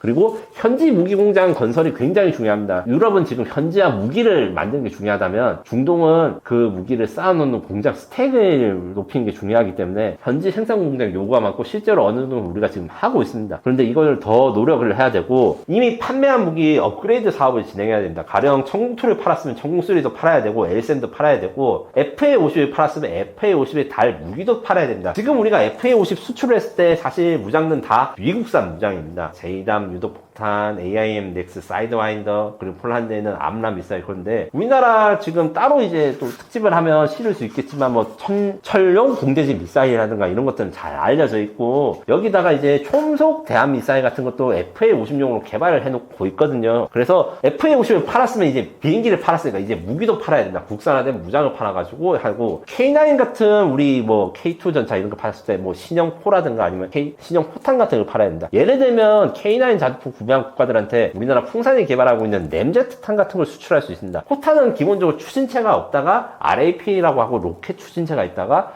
램제트라는 거는 기존의 로켓 추진제보다 훨씬 더 멀리 갈 수 있어요. 생긴 게 약간 원통에다가 뾰족한 콘이 달린 것 같이 생겼습니다. 요거 같은 경우에는 사거리가 70km 이상 아주 장거리 사격이 가능하기 때문에 미래의 판매 상품으로 유용하고, 그래서 지금까지는 플랫폼만 팔았다면 플랫폼에 나오는 새로운 무장이라든가 개량 키트 같은 거를 중동 국가 공략에 써야 됩니다. 미주가 굉장히 중요합니다. 제 지금 녹화 시간 오전에 지금 한미 관세 협상이 통과됐는데 그 중에서 조선협력이 굉장히 중요해졌는데, 미국은 지금 중국을 넘어서는 해군력을 유지하고 싶은데 미군 혼자서는 절대 안 되고 한국의 도움이 필요합니다. 그래서 MRO, 메인터넌스 리페어 오퍼레이션이라고 하는 수리 부속, 그 함정 수리 사업들을 우리가 열심히 하는데, 수리해서 끝나는 게 아니라 최종 목표는 대한민국에서 건조한 전투함을 미국 해군이 사야 됩니다. 근데 이게 굉장히 어렵고 사실 안 된다고 하시는 분도 많아요. 하지만 우리 목표로 삼아야 되고, 이게 된다면 대한민국 방산 수출은 사실은 저는 전 세계 4위로 올랐을 수 있다. 프랑스, 독일도 다 제낄 수 있다, 이렇게 생각이 드는데, 이게 물론 될 거냐고 물어보면 앞으로 열심히 노력해야 된다, 이 말씀밖에 드릴 수가 없습니다. 이 외에도 그 함정 사업 외에도 미국과 지금 우리가 굉장히 해야 될 사업이 많아요. T-50 훈련기 같은 경우에도 미국 해군 훈련기 사업에 도전하고 있고, 원래는 우리가 굉장히 불리했어요. 공군 훈련기 사업에서는 보잉한테 우리가 졌거든요. 하지만 보잉이 지금 F-47이라는 6세대 전투기를 판매하게 돼가지고 사정이 나아졌고, 이래서 해군 훈련기 사업은 보잉한테 안 갈 가능성도 있으니까 우리가 열심히 노력해야 되고, 자주포 사업, 이것도 중요합니다. 미국은 원래 자주포를 크게 중시하지 않았으나 지금 현재 중국과의 전쟁이라든가 태평양에서 육군의 역할을 생각했을 때 장거리 자주포가 굉장히 중요하다, 이렇게 결론이 나와서 원래는 미국이 스스로 자주포를 만들려고 했어요. 개발 실패를 했습니다. 그래서 지금 해외에서 구매하는 사업을 진행 중인데, 미국은 그래서 차세대 자주포를 우리 K9처럼 무한궤도가 달린 거 말고 바퀴가 달린 트럭에다가 첨단 장비 넣은 자주포를 요구하고 있어서, 여기에 대해서 지금 하나의 에어로스페이스가 만들고 있고, 요거 수출이 되는가 안 되는가, 미국에 이걸 팔 수 있는가가 굉장히 중요한 이슈가 될 것입니다. 마지막으로 남미입니다. 남미 같은 경우에는 돈이 없죠. 돈이 없지만 무기는 필요합니다. 그리고 우리는 이런 데에서도 공략을 해야 됩니다. 특히 LIG 넥슨과 HD 현대중공업이 뭐 수출형 함정, 그 다음에 수령 잠수함에 가성비가 있는 것들 만들었는데, 그 중에서 대표적인 게 HDS 1500이라고 하는 그 수출형 잠수함이 있어요. 이게 현대중공업에서 만든 잠수함인데, 우리나라 장고3 잠수함 좋습니다. 좋은데 핵잠수함이 아닌 디젤 잠수함 중에서는 제일 비싼 편이에요. 거의 한 척에 1조 정도 합니다. 이거는 남미에서 살 수가 없어요. 그래서 그 기술을 그대로 쓰되 가격을 대폭 옵션을 줄이고 크기를 줄인 그런 버전을 만든 게 HDS 1500이라는 수출형 잠수함이 있습니다. 요거 같은 경우에는 기존 그 성능 자체는 장고3보다 낮을 수밖에 없지만 남미가 꼭 필요한 기능들을 갖추고 있고, 기존의 남미 해군에서 운용 중인 잠수함보다 또 성능이 훨씬 좋아요. 이런 것들을 틈새 시장, 그냥 가성비 제품들에 대한 공략이 필요한 시점입니다. 외국 장병들이 K2 전차 K9 자주포 훈련을 받고 감탄했다고 하는데, 한국 무기에 어떤 점이 그렇게 강한 인상을 주었을까요? 유튜브나 방송을 보셨을 때 외국 장병들이 K2 전차 쏘는 걸 보거나 K9 자주포 쏘는 거 보면서 막 박수치고 이러는 게 있는데, 기본적으로 대한민국은 서비스 정신이 투철하고, 그 서비스 정신은 수리뿐만 아니라 교육 훈련에 들어갑니다. 대한민국 육군에 지금 우리나라 연수로 와서 배우고 가는 분들이 있고, 이 외에도 팀 썬더라 해가지고 K9 자주포 운영 국가들이 1년에 한 번씩 모아가지고, K9 자주포 운영해보니까 이런 걸 개선해야 되겠다, 요게 좋더라, 정보를 나누는 것도 있고, 이런 훈련을 많이 하는데, 한국에 와서 훈련을 받고 한국 TV에서 보니까 당연히 좋다고 이야기를 하겠죠. 이거는 이제 기본적으로 해외에 파견된 군인들은 자신들이 좀 외교 관계임으로 좀 좋게 말해주는 경향이 있는데, 그래서 직접 만나보거나 아니면 한 달에 건너서 이야기 들어봐요. 그래서 뭐가 좋냐 했을 때, 이게 어느 정도 이제 좀 오바를 해서 한국 무기 최고라고 하시는 것도 있지만, 실제로 만족을 대단히 하는 부분들이 많다고 해서 이야기해 보니까, 기본적으로 교육 훈련 과정에서 미국이라든가 이런 선진국들이 교육을 잘 안 해줘요, 생각보다. 그런데 한국 같은 경우에는 어떻게 무기를 어떻게 잘 써야 되는데 잘 싸울 수 있는지, 이런 데 대해서 연구도 같이 하고, 교육도 이제 한국에서 불러서 하는 것 때문에 이 프로그램이 굉장히 잘 되어 있다고 하고, 거기다가 이제 실전으로 증명된 기능들을, 이런 것들을 선호한다 해서 물어보니까, K9 자주포 같은 경우에는 우리 연평도 포격전에서 쓰여가지고 거기에 인상을 깊게 받아서 수출이 잘 됐거든요. 그래서 하나 에어로스페이스 K9 자주포의 제작사는 이제 해외 방산 전시회 같은 데 갈 때 해병대 포병 장교했던 그 하나 직원분들이 좀 자주 나오신다고 합니다. 왜냐면 자기가 가서 나는 실전에 투입된 이 연평도 포격전에 투입된 그 K9 자주포를 운영해본 해병대 장교 출신이다 이렇게 이야기하면 말의 무게가 달라집니다. 이런 식으로 이제 시임하고 한국이 또 훈련을 많이 해요. 뭐 이제 오해를 좀 하신 분들인데 한국 군사훈련 열심히 합니다. 실제 무장 테스트나 이런 것도 하기 때문에 본국에서 못하는 분들 그 외국 군인들도 한국에 교육받으러 왔을 때 실무장 자격하고 이럴 때 실제 비행하고 그 성과를 내는 걸 납득을 하니까 이렇게 이야기를 한다. 그래서 TV로 보시는 그 반응들은 사실 위에서 야 좋게 말해줘 이렇게 하는 것도 있지만 거꾸로 이야기하면 진짜 안 좋으면 다시 한국에 안 찾아옵니다. 그 오시는 분들은 진짜 겪으면서 한국산 무기가 왜 좋은지를 알고 가시게 되는 겁니다. 앞으로 세계가 주목해야 할 한국의 차세대 무기는 어떤 것들이 있을까요? 지금 대한민국 방위사업에 대해서 포트폴리오가 부족하다. 재래식 무기만 판다. 드론이 전쟁이 지배하는 21세기 우크라이나전에서 뭐 전차가 10,000대씩 파괴되는데 앞으로도 전차를 팔 수 있을 것 같냐 이렇게 이야기를 하는데 기본적으로 미래형 무기, 미래 무기 같은 경우에는 인류의 역사에서 항상 과도기가 있고 그 다음에 진화 융합의 과정이 있습니다. 그래서 차기 전차 K3 전차 같은 경우에는 뭐 전차가 드론이 많이 파괴된다 하니까 드론 방어 무기를 만들 뿐만 아니라 전차에도 드론을 넣어가지고 드론을 공격을 해요. 이런 식으로 진화를 하게 되는 거기 때문에 이 우리의 재래식 무기 장점을 극대화할 수 있고 그 다음에 신무기도 같이 개발하고 이런 것들에 대해서 몇 가지 제안을 드릴 게 있습니다. 기본적으로 드론 관련해서는 제가 좀 추천해 드릴 회사가 두 개 있어요. 먼저 하드키 드론을 만드는 니어스랩이라는 스타트업이 있습니다. 이 회사 같은 경우에는 지금 군이라든가 해외에서 지금 많이 시험 운용 같은 걸 추진하고 있는데 하드키 드론이 뭐냐? 드론을 잡는 드론입니다. 드론을 총으로 쏴서 잡기 어렵거나 혹은 뭐 전파 방해, 제머 이런 걸 사용하기에 이제 점점 잡기 어려졌습니다. 직접 충돌해서 잡아야 되는 것 중에서 대한민국에서 제일 기술력이 좋은 드론, 그러니까 이 요격 드론을 니어스랩이 잘 만들고 있고 그 다음에 군집 드론, AI 드론이 중요합니다. 지금까지 우크라이나 전쟁에서 활약했던 거의 모든 드론들은 FPV 드론 막 이렇게 이야기하는데 사람이 끝까지 명중 때까지 조절해야 됩니다. 그래서 뭐 300킬 하신 뭐 우크라이나 병사도 있고 이런다는데 이거는 병사의 그 조종 실력에 따라서 성과가 달라질 뿐만 아니라 한 대가 가서 움직이기 때문에 요격하기 쉬워요. 인공지능 도입해가지고 여러 대의 드론이 군집해서 간다. 군집이라는 걸 썸이라 하는데 영화에서처럼 막 몇백 대까지는 아직까지 구현할 수 있는 국가는 없는데 지금 파블로 항공이라고 해서 군집 공격 드론을 만드는 회사가 S10S라는 시스템에서 여러 대의 그 무인기가 이제 하나로 팀을 짜가지고 움직이고 거기서 인공지능까지 적용하려는 이런 시도가 있고 얼마 전에 군에서 시험을 하는 걸 봤는데 그 전차 표적에 여러 방향으로 동시에 타격을 하고 이런 것들도 가능한 수준을 됐다고 하더라고요. 그리고 이제 재래식 무기 말고 이제 미래전 무기라고 할 수 있는 빔 무기, 요것도 중요합니다. 빔이라고 할 때는 이제 특정한 에너지를 빛 또는 전파의 형태로 쏘는데 빛의 형태로 쏘는 건 청광이라 해서 레이저 대공 무기 블록 1이 지금 실전 배치돼서 서울 상공을 지키고 있습니다. 근데 요게 출력이 좀 약해서 지금 20kW라 해서 개발 중인 것들 중에서는 청광보다 훨씬 더 좋은 것들이 있어요. 그래서 우리도 그걸 출력을 높여야 되는 개량을 해야 되고 레이저 빔 말고도 에너지 무기가 있습니다. 빔을 쏘는데 HPM 무기라는 게 있는데 요거 같은 경우는 쉽게 말해서 마이크로웨이브 전자레인지 원리를 그대로 이용했다. 그래서 전자장비 같은 걸 튀겨버릴 수 있는 무기 같은 것도 개발을 하고 있습니다. 이런 것들에 대해서도 좀 투자가 이루어지면 지금 현재는 이 HPM 무기를 해외에서 수입해야 되는 이런 논의도 있는데 국내 개발도 열심히 하고 있으니까 이제 국산 및 수출도 좀 기대할 만하고 마지막으로 제가 1, 2, 3, 4부 이야기하면서 무인 이야기를 할 때 무인 비행기, 무인 전투기 이런 이야기를 했는데 무인은 그 전투의 모든 역에 해당됩니다. 특히 제가 주목할 만한 것은 이제 안드로이가 협력하는 하나의 고블린 무인 지상차량 UGV라는 게 있어요. 이게 어떤 게 있냐면 미국의 무인 지상차량 산업, 그러니까 사람을 따라다니면서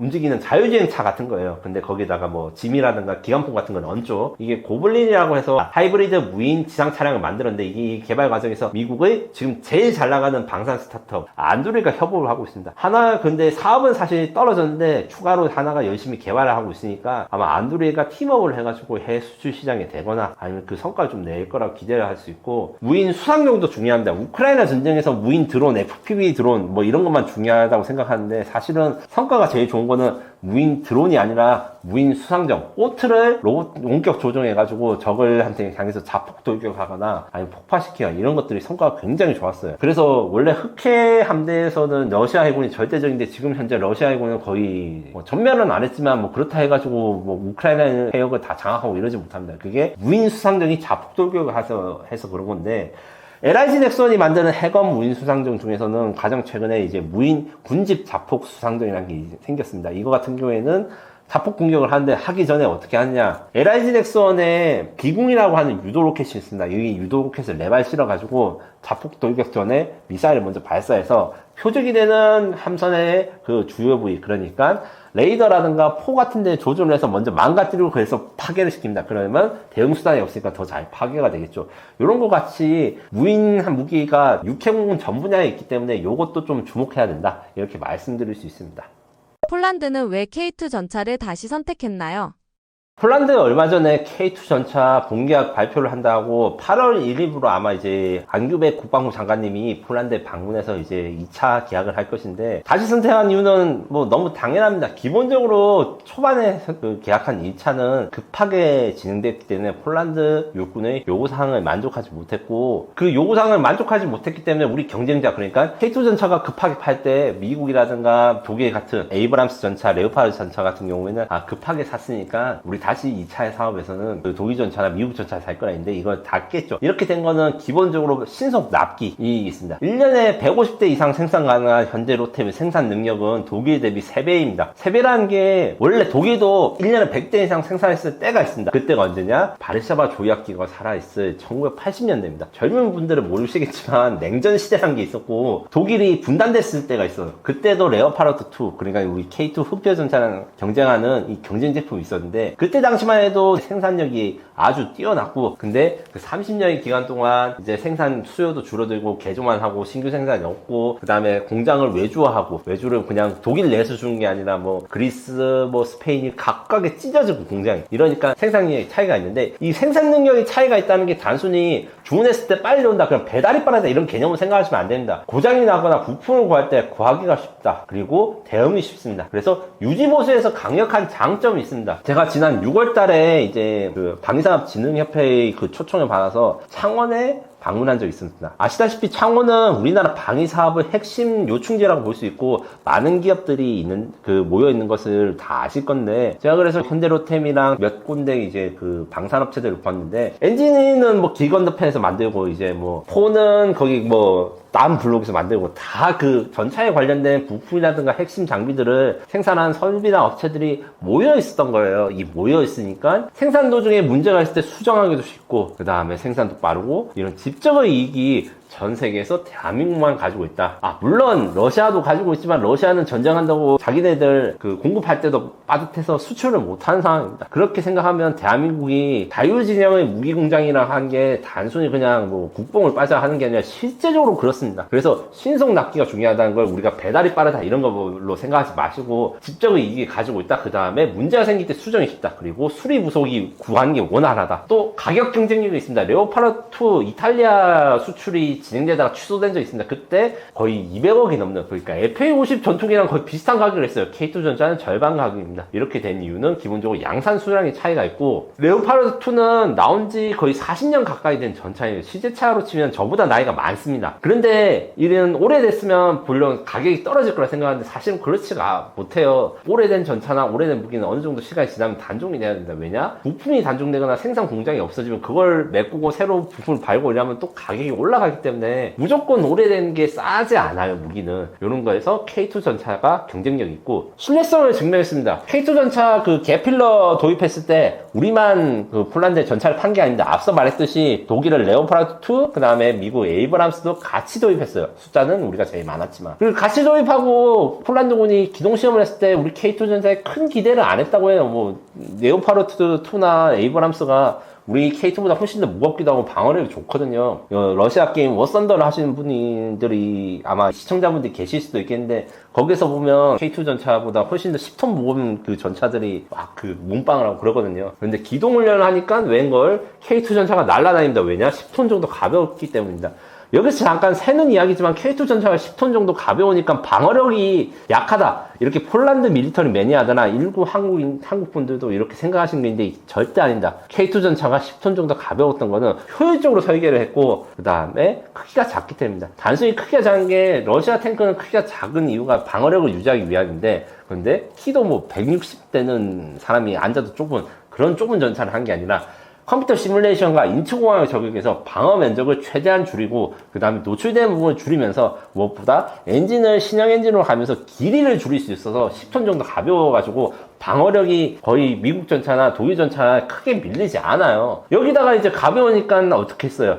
기동을 할 때 다른 전차, 독일 전차나 미국 전차는 가지 못한 지형도 가고 더 빨리 갑니다. 거기다가 사격 통제 장치도 세계 최고 수준이기 때문에 사격 훈련에서도 인상적인 명중률을 보였습니다. 거기다가 고장도 잘 안 나죠. 여기다가 마지막으로 K2 전차가 이제 러시아 탱크처럼 자기들만 쓰는 이런 게 아니고 나토급에 최대한 만족했기 때문입니다. 120mm 55 구경작 포탄은 현대 위하에서 제작하지만 이제 라인메탈이 만드는 포랑 규격이 완전히 같습니다. 나토 표준 장비 인터페이스도 장착됐기 때문에 그래서 폴란드가 K2 전차를 안 살 수가 없었던 거죠.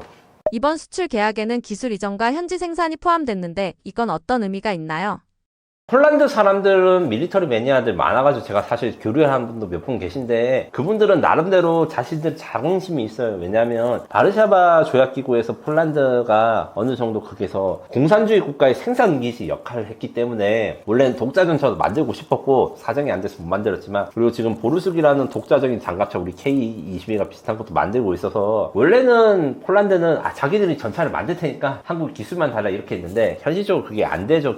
자신들 개발력이 딸리니까. 그래서 사실 국산화 요구가 굉장히 많았습니다. 그리고 여기에 대해서 폴란드가 능력도 없는데 요구하는 게 아니라 요구하는 게 아니고 사실 그 개발의 역사라든가 방위사업 기반이 어느 정도 있었어요. 물론 그게 부족하니까 우리 K9 자주포도 사고 K2도 산 거지만 어쨌든 폴란드는 독자 방위사업을 진흥하고 싶은 의지가 커서 우리가 그걸 도와주는 것이 아주 중요했습니다. 아니 우리 장사할 때 장사의 기술을 알려주면 걔들이 따로 가게를 차리거나 팔면 손해가 될 거라고 생각하는데 방위사업은 그렇게 잘 진행되지 않습니다. 수요를 확보하는 것이고 그들이 우리의 기술 지원을 받아가지고 폴란드 버전 전차를 만들거나 그 건설을 하게 되면 결국 부품 단위로 수입을 하게 됩니다. 올해 이제 방산 상장한 회사들 중에서 MMC 솔루션이라는 모션 컨트롤 기업들이 막 주목받고 주가가 괜찮은데 이 기업 같은 경우에는 돌아가는 모든 장비에 대해서 모션 컨트롤 그러니까 유압 장비라든가 모터 같은 걸 만들어서 얘들은 원래 K2 전차나 K9 자주포의 하청업체로 알려졌지만 사실은 그게 터키에서도 수입해가고 이게 비싸게 팔리는 거예요. 왜냐? 우리 기술로 자주포를 만들거나 전차를 만들면 자연스럽게 우리 부품을 쓰게 됩니다. 거기다가 폴란드의 국가적 위신을 세워주는 게 그렇게 나쁜 게 아니고 우리가 실리를 챙기면 됩니다. 왜냐? 폴란드가 우리가 만든 기술 수출과 기술 현지 생산을 만든 이 탱크를 폴란드 국산 전차라 생각하면 요거를 통해서 이제 유럽 지역 지방에 대한 마케팅 폴란드 스스로 하게 됩니다. 우리가 얻을 수 없는 마케팅 능력을 가지게 되는 거죠.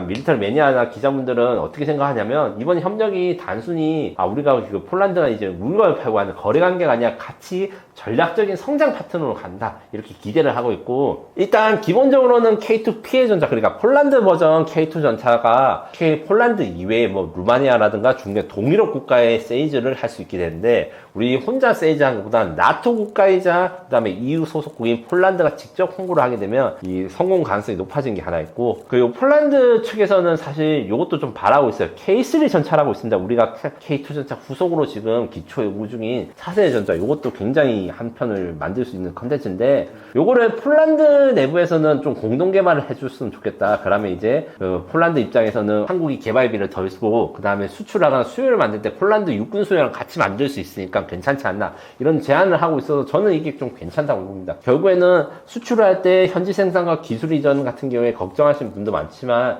이게 방위사업에서는 아주 좋은 비즈니스 모델이자 그 다음에 무기를 수출하는 게 결국에는 혈맹으로 가는 지름길이 되는 거예요. 그쪽에 방위사업도 진흥해 주는 것이고 이것들이 사실 대한민국도 사실 이것 과정을 다 거쳐왔습니다. 이스라엘 아이언돔이 뚫린 이후 왜 한국의 다층 방어체계 KMD가 대안으로 주목받았나요?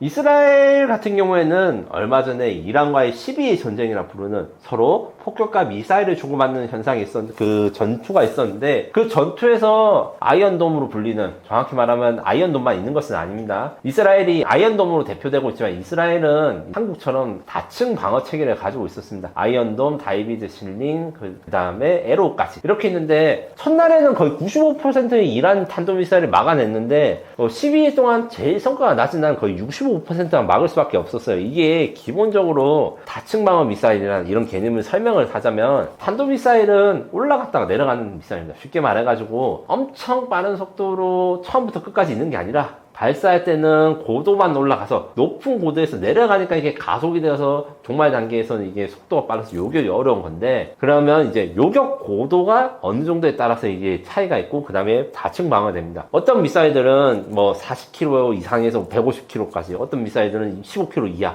뭐 이런 식으로 다 미사일 종류별로 요격 고도가 가는 거는 이런 가격도 다르고 성능도 다르지만 다층 방어가 할 수 있기 때문이다. 그래서 대한민국 같은 경우에는 이제 북한이 탄도미사일 쏘면 가장 처음에 150km에서 40km 구간에서 사드, 성주에 배치된 사드가 공격하고, 그 다음에는 올해부터 나오는 40km 이상에서 60km의 LSM을 공격하고, 그 다음에 15km에서 40km 사이에는 배틀리어트 미사일로 요격하고, 15km 이하에서는 천공이 요격하고, 이런 식으로 여러 번의 요격 기회가 있어야지 요격 확률이 높아지는데, 이스라엘과 한국이 그래서 공통점이 있어요. 미국과 자국산 미사일 좋아합니다. 앞서 말했듯이 대한민국의 KAMD 미사일 방어 체계에 미국의 패트리어트와 사드가 들어가고, 이스라엘도 미국의 패트리어트와 사드를 달아갑니다. 그리고 이스라엘도 사실 한국처럼 그 요격 미사일을 방산 수출해요. 천국 미사일 수출한 것처럼 독일의 에로 미사일을 수출했는데, 한국과 이스라엘의 결정적인 차이점이 두 개 있습니다. 기본적으로 이스라엘의 다층 방어 체계는 국가라고 부르기 민망한, 그러니까 뭐 하마스라든가 헤즈몰라 같은 무장단체들이 쏘는 가산 로켓 뭐 이렇게 이야기를 하거든요. 좀 성능이 낮은 걸 요격하려다 보니까 그 요격체도 가격도 싸고 성능이 낮은데, 한국은 어떻습니까? 상대를 하는 게 북한이죠. 북한과 하마스, 뭐 이런 헤즈볼라 이런 데랑은 차원이 다릅니다. 그래서 같은 역할을 하는 미사일이라도 우리가 사실 성능이 더 좋을 수밖에 없어요. 가령 한국형 아이언돔이라 불리는 LAMD, 그 적어도 미사일 방어 체계가 있습니다. 요거 같은 경우에는 당사정포 방어 체계 이렇게 부르는데, 아이언돔과 비슷하지만 성능이 더 좋습니다. 왜냐하면 우리 북한이 쏘는 다연장 로켓이 성능이 더 좋기 때문에. 그리고 납기와 생산 수량이 훨씬 차이가 있습니다. 이스라엘은 뭐 방산 기술이 많이 발전됐지만 기본적으로 작은 나라라서 생산력에 한계가 있고, 이번에 이스라엘과 이란이 미사일을 주고받아서 미사일을 많이 보충해야 되니까 이스라엘 입장에서는 아주 문제가 생겼어요. 원래 이스라엘과 이란이 이제 서로 싸우기 전에 에로 미사일을 독일에 처음 수출해서 이스라엘 나는 데서 그 좀 이슈가 됐고, 우리 입장에서는 너무 아쉬웠고요. 왜냐하면 우리 천궁을 수출을 못했으니까. 근데 이스라엘 입장에서는 지금 미사일이 다 떨어져서 요격 미사일을 내수용부터 먼저 돌리려고 하니까 수출용 물량이 납기를 맞춰줄 수 없어서 거의 2, 3년 이상 늦어져서 지금 독일이 굉장히 화나 있습니다. 왜? 전쟁을 하는 나라였기 때문에. 그리고 제가 보기에는 앞으로도 계속 전쟁을 할 것 같은데, 이러면 이럴수록 이스라엘의 방산 수출의 능력이 떨어지고, 왜냐면 자국산 무기고를 채우는데 급급해야 되니까, 한국이 전쟁을 대비하면서도 지금 평화를 유지하고 이런 것들에 대해서 우리 방위 사업이 가지는 이점, 이런 것들이 굉장히 크다, 이런 걸 말씀드리고 싶습니다. LSAM은 사드와 비교해 어떤 기술적 강점을 갖고 있나요?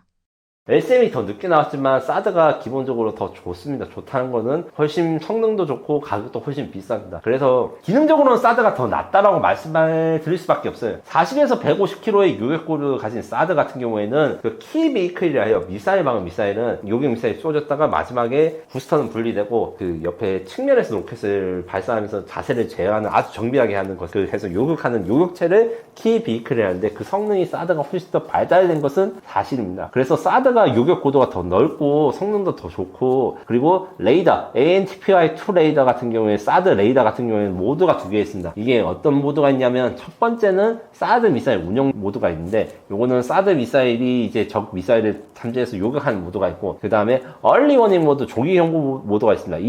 이거 같은 경우에 어떻게 하냐면, 사드 미사일을 통제하지 않고 미국으로 날라오는 미사일을 이 적국 근처에 배치해가지고 탐지하는 용도가 있는 겁니다. 그래서 한때 사드가 지금 뭐 일부 분들을 보면 미국을 방어하기 위한 건데 한국이 가지고 있다 이렇게 말씀하시는 분들인데, 요 기능에서 오해를 가지고 있는 건데, 미국을 방어하기 위한 사드 레이더가 있는데 한국에는 없어요. 한국에 배치된 거는 한국을 방어하기 위해서 한 거라서 미국의 정보를 건네주고 이런 개념이 아닙니다. 요건 조금 짚고 넘어가셔야 되고요. 대신에 LSM 같은 경우에는 이런 기능도 좀 없고, 그 다음 그냥 대공 미사일만 되고, 그 다음에 요격고도 낮지만 훨씬 싸고, 그 다음에 요격보다 낮은 게 반드시 문제가 되는 건 아니에요. 둘 중에 하나를 선택하려면 사드를 선택했지만, 제일 좋은 답은 보통, 그리고 일반적으로 우리 고객들은 사드를 다 가지고 있지만 LSM도 필요한 겁니다. 사드가 요격을 하고 실패한 것에 나머지를 유혹하기 위한 용도로 LSM, ABM, 그러니까 안티 발리스틱 미사일 버전 미사일을 사용하기 때문입니다. 마지막 차이점은 AAM이라는 게 있는 것이 차이점입니다. 사드는 항공기 요격을 하지 않아요. 미사일만 요격합니다. 그러면 항공기가 할 때는 어떻게 하냐? 원래 사드는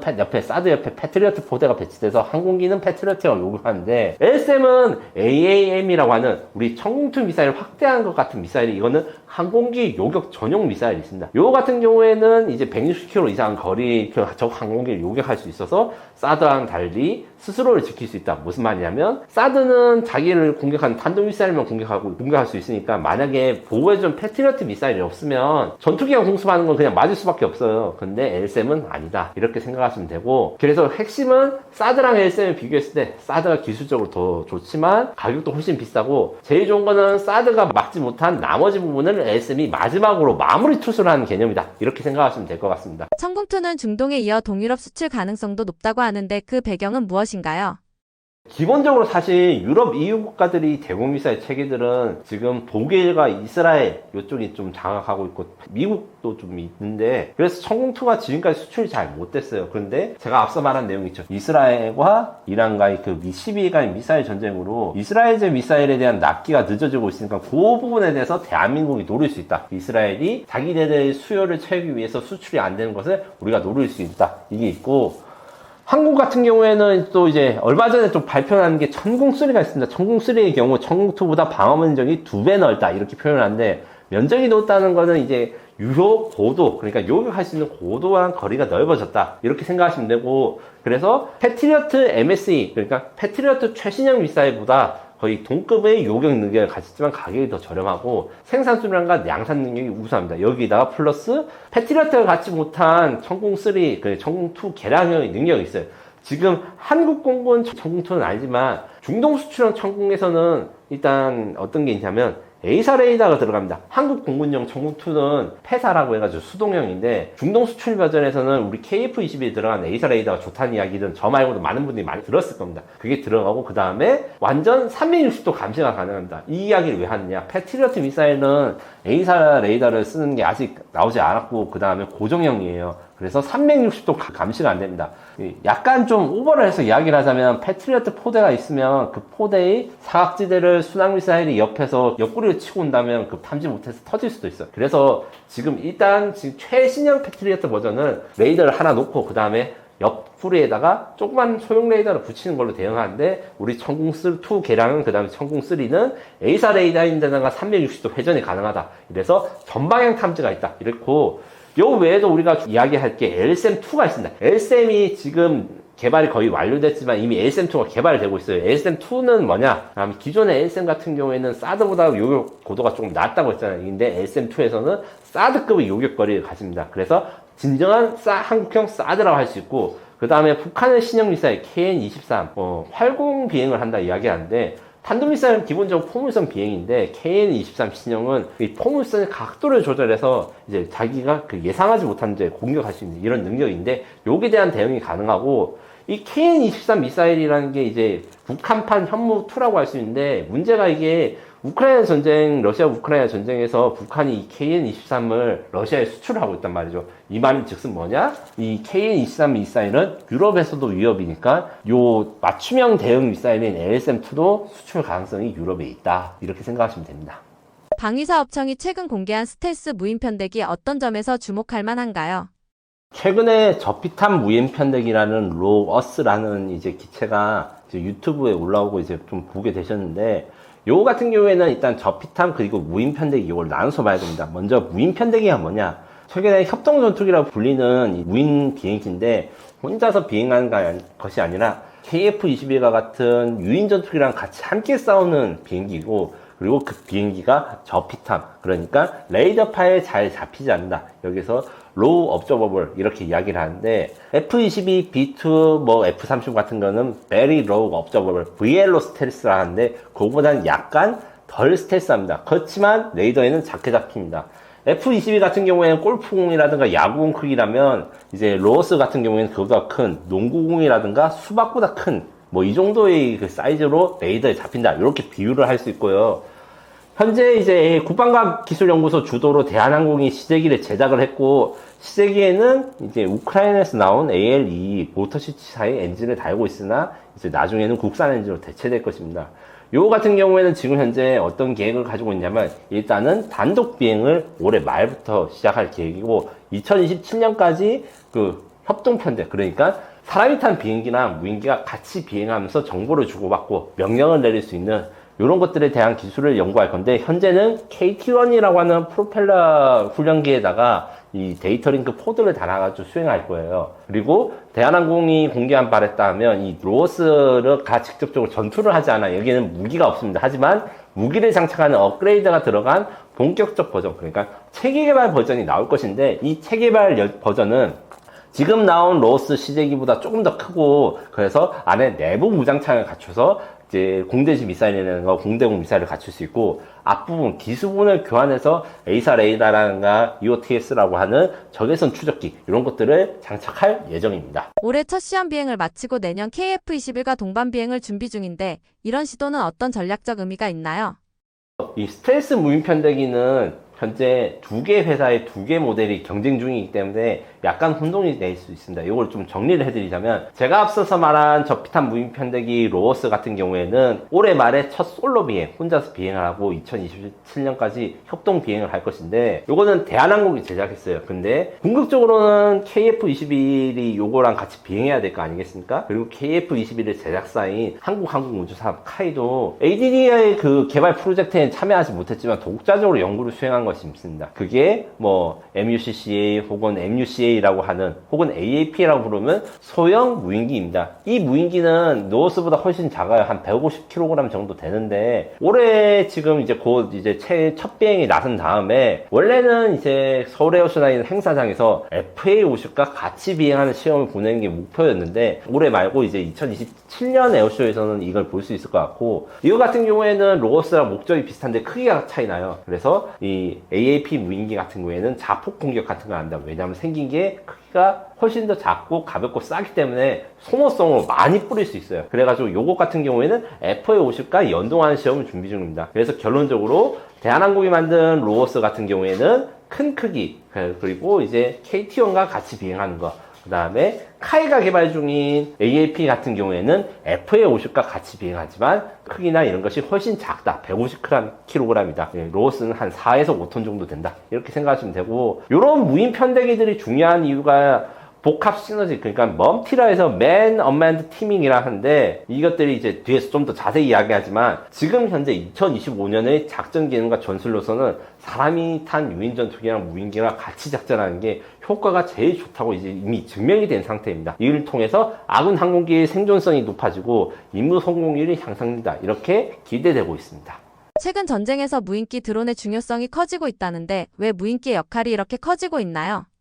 이게 어떻게 보면 자율비행 자동차 이 흥망성쇠랑 좀 비슷해요. 어떤 일이 있었는지 그냥 간단하게 설명을 한번 해보겠습니다. 결론적으로 옛날부터 드론이라는 개념이 있었어요. 1930년대부터 있었습니다. 하지만 사람이 탄 비행기가 뭐 프로펠러 비행기에서 제트 비행기 초음속기로 발달하는 동안 무인기가 거의 발전을 안 했어요. 거의 다 타겟 드론이라 해가지고 미사일 같은 거 쏘는 표적기를 많이 나왔는데, 물론 그때 당시, 그러니까 1960년대 70년대에도 이런 표적기, 지금의 무인 전투기랑 크기는 비슷해요. 제트 엔진도 달려있고 그랬는데, 요거에다가 미사일 달아가지고 무인 전투기를 만들려고 했지만 단독 임무가 불가능하고 기술적인 한계가 너무 컸어요. 그때 당시에 사람처럼 비행하려면 엄청나게 큰 컴퓨터가 들어가야 되는데, 그걸 만드는 것도 어렵고 그 무인기에 실는 것도 어렵습니다. 그래서 한 40년 지나서 F-22랑 F-35로 만든 미국, 그러니까 21세기 초반의 미국은 이제 때가 됐다 이렇게 생각했죠. 무슨 말이냐, 그동안 1970년대의 컴퓨터, 그 세턴5 뭐 달로 가는 로켓을 만들 때 쓴 컴퓨터는 뭐 건물 크기만 한데, 그 성능이 2000년대 되면 거의 사람 손에 뭐 휴대폰과 비슷하게 되니까 발달된 IT 기술로 지금이야말로 무인 전투기를 만들어야겠다 해서 도전한 것이 보잉과 노스롭 그룹 안의 X-45, X-47 무인 전투기입니다. 이 무인 전투기 같은 경우에는 가오리 같이 생겼는데, 거기다가 이제 F-117 스텔스 나이트호크 전투기랑 비슷하게 내부 무장창에다가 2000파운드 폭탄을 달고 저거에 적진을 침투해가지고 공격할 수 있고, 거의 독자적인 작전이 가능해서 2000년대 초반에도 이런 이야기가 있었어요. 이제 유인 전투기 안 나오고 무인기만 나오겠다, 이렇게 성능이 좋으면. 그런데 개발이 취소되었습니다. 둘 다 취소된 이유는 비용 때문입니다. 발달된 RT 기술로 독자적인 작전을 구현을 할 수 있을 것 같아요. 그런데 너무 비쌌습니다. 그때 당시에 거의 2억 달러 가까운 가격을 X47 같은 경우에 했는데, 무인기를 쓴 이유는 기본적으로 사람이 타지 않았으니까 적진에 더 위험한 데 투입할 수 있고, 임무 성공률을 높이고, 그 다음에 소모성으로 쓰이고, 그 다음에 파괴되어도 그 부담이 덜한 이런 걸로 쓰는데, 뭐 F-35보다 무인기가 더 비싸면 그걸 살 이유가 전혀 없잖아요. 그래서 한번 사장이 되었다가 지금 현재 나오는 것이 협력 전투기 CCA라는 개념입니다. CCA는 과거에 X-45나 X-47을 실패의 거울 삼아서 엄청나게 좋은 성능, 그 다음에 그 유인기를 대체하는 게 아니라 유인기랑 같이 돌아다니고 제한적인 임무를 설정할 수 있게 됩니다. 지금 4천만 달러 정도의 가격을 목표로 하고 있는데, 이거 같은 경우에도 사실 가격은 FA-50이랑 사실 비슷하지만 미국 입장에서는 굉장히 싼 거예요. 지금 F-47 6세 전투기 같은 경우는 2억 5천만 달러 넘는다고 하니까, 그래서 저렴한 가격으로 적진에 투입해가지고 파괴되어도 좀 부담이 적고, 그 다음에 대량으로 생산할 수 있고, 이 CCA는 과거의 그 전세대 UCAV라고 불리는 무인전투기보다는 임무가 제한적입니다. 제한적이라는 거는 옛날의 무인전투기는 실제로 유인전투기처럼 공중전도 되고 지상도 공격하고 온갖 걸 다 하게 됐는데, 여기는 지상 공격하는 버전, 공중전하는 버전 이렇게 따로 나눠서 개발비를 낮추고 가성비를 높였습니다. 그래서 위험지대 투입이 가능하고, 여기다가 두 가지 기술이 이 CCA 무인기 발달에 큰 역할을 하고 있어요. 첫 번째는 인공지능 AI입니다. 지금 AI 파일럿 같은 경우에는 한때 이제 뉴스를 보신 분도 알겠지만, 이제 그 미국에서 연구가 돼가지고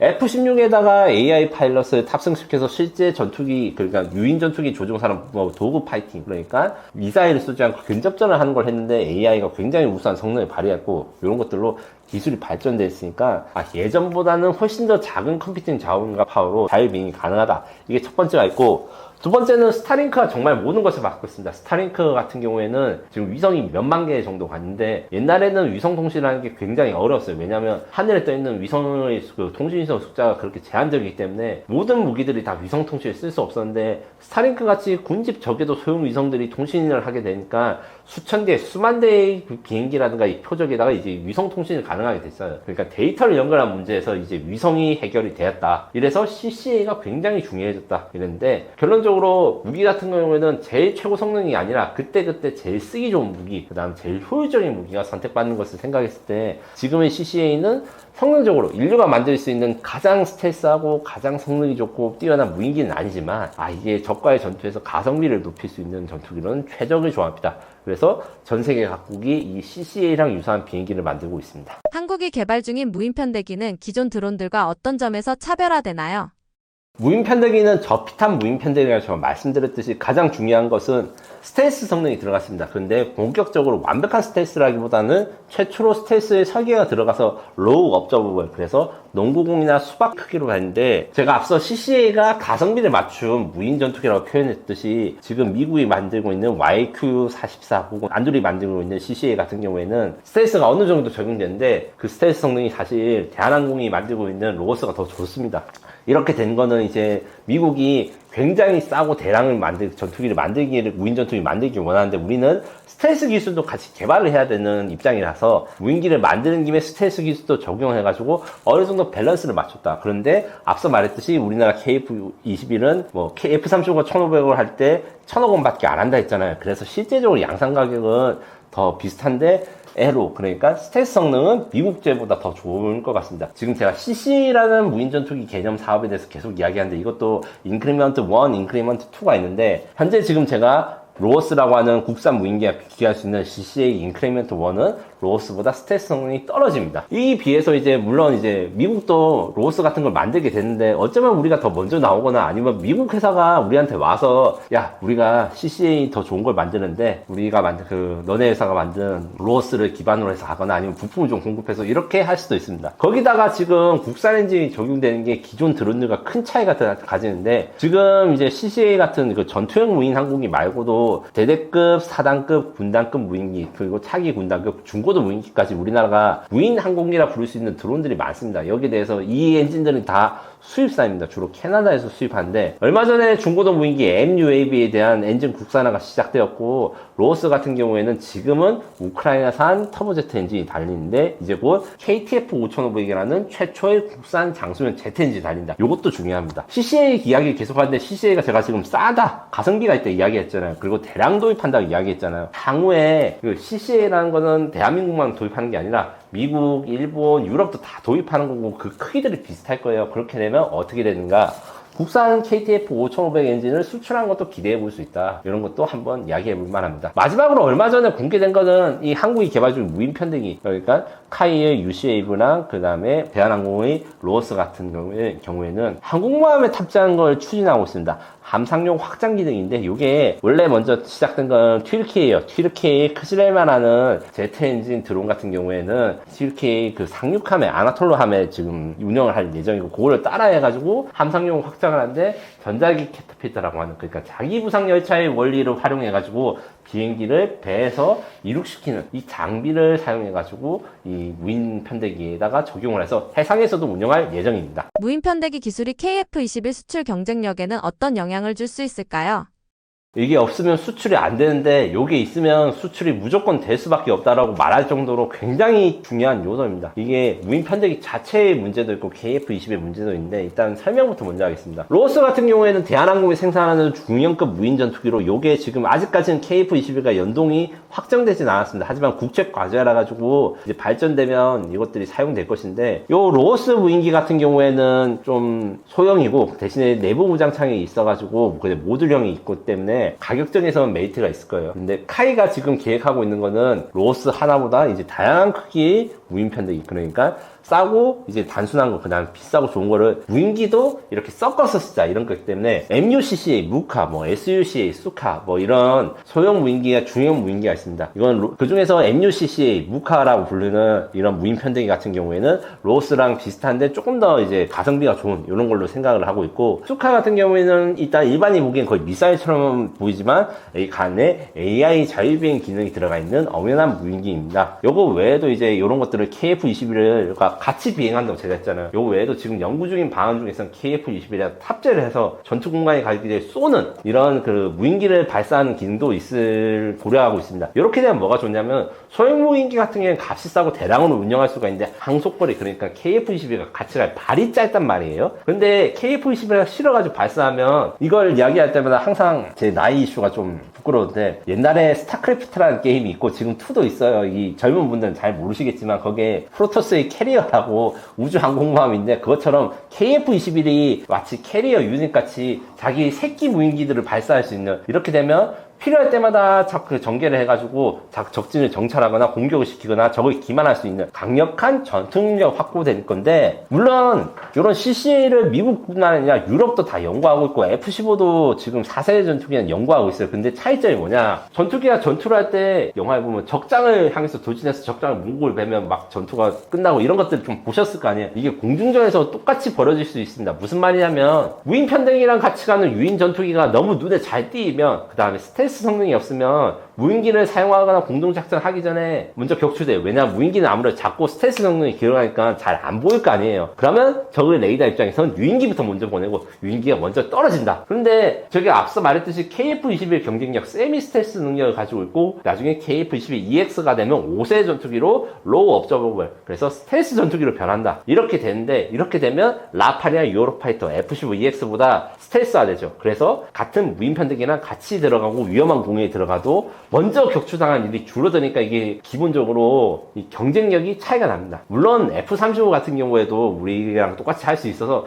그럼 F-35보다 좋냐 이렇게 하면 그것까지는 조금 그렇지만 F-35 가격이 굉장히 비싸고 그 다음에 엄청나게 복잡한 프로젝트라서 성능 개발의 계량이 어려움을 겪는다. 그래서 F-35에다가 무인 편대기나 이런 걸 달 수는 있는데 이 돈이 많이 들기 때문에 지금, 그리고 시간이 많이 들고 복잡하기 때문에 우리 KF-21 거기에서 메리트를 갖출 수 있다, 이렇게 생각하시면 될 것 같습니다. 글로벌 수출 시장에서 유인무인 복합체계는 어떤 경쟁력을 가질 수 있나요?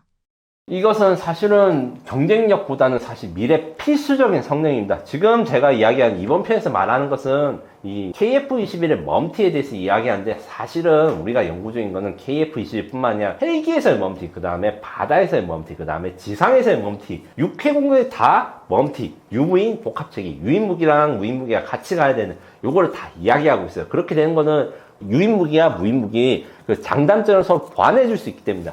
첫 번째로 생존성이 크게 높아집니다.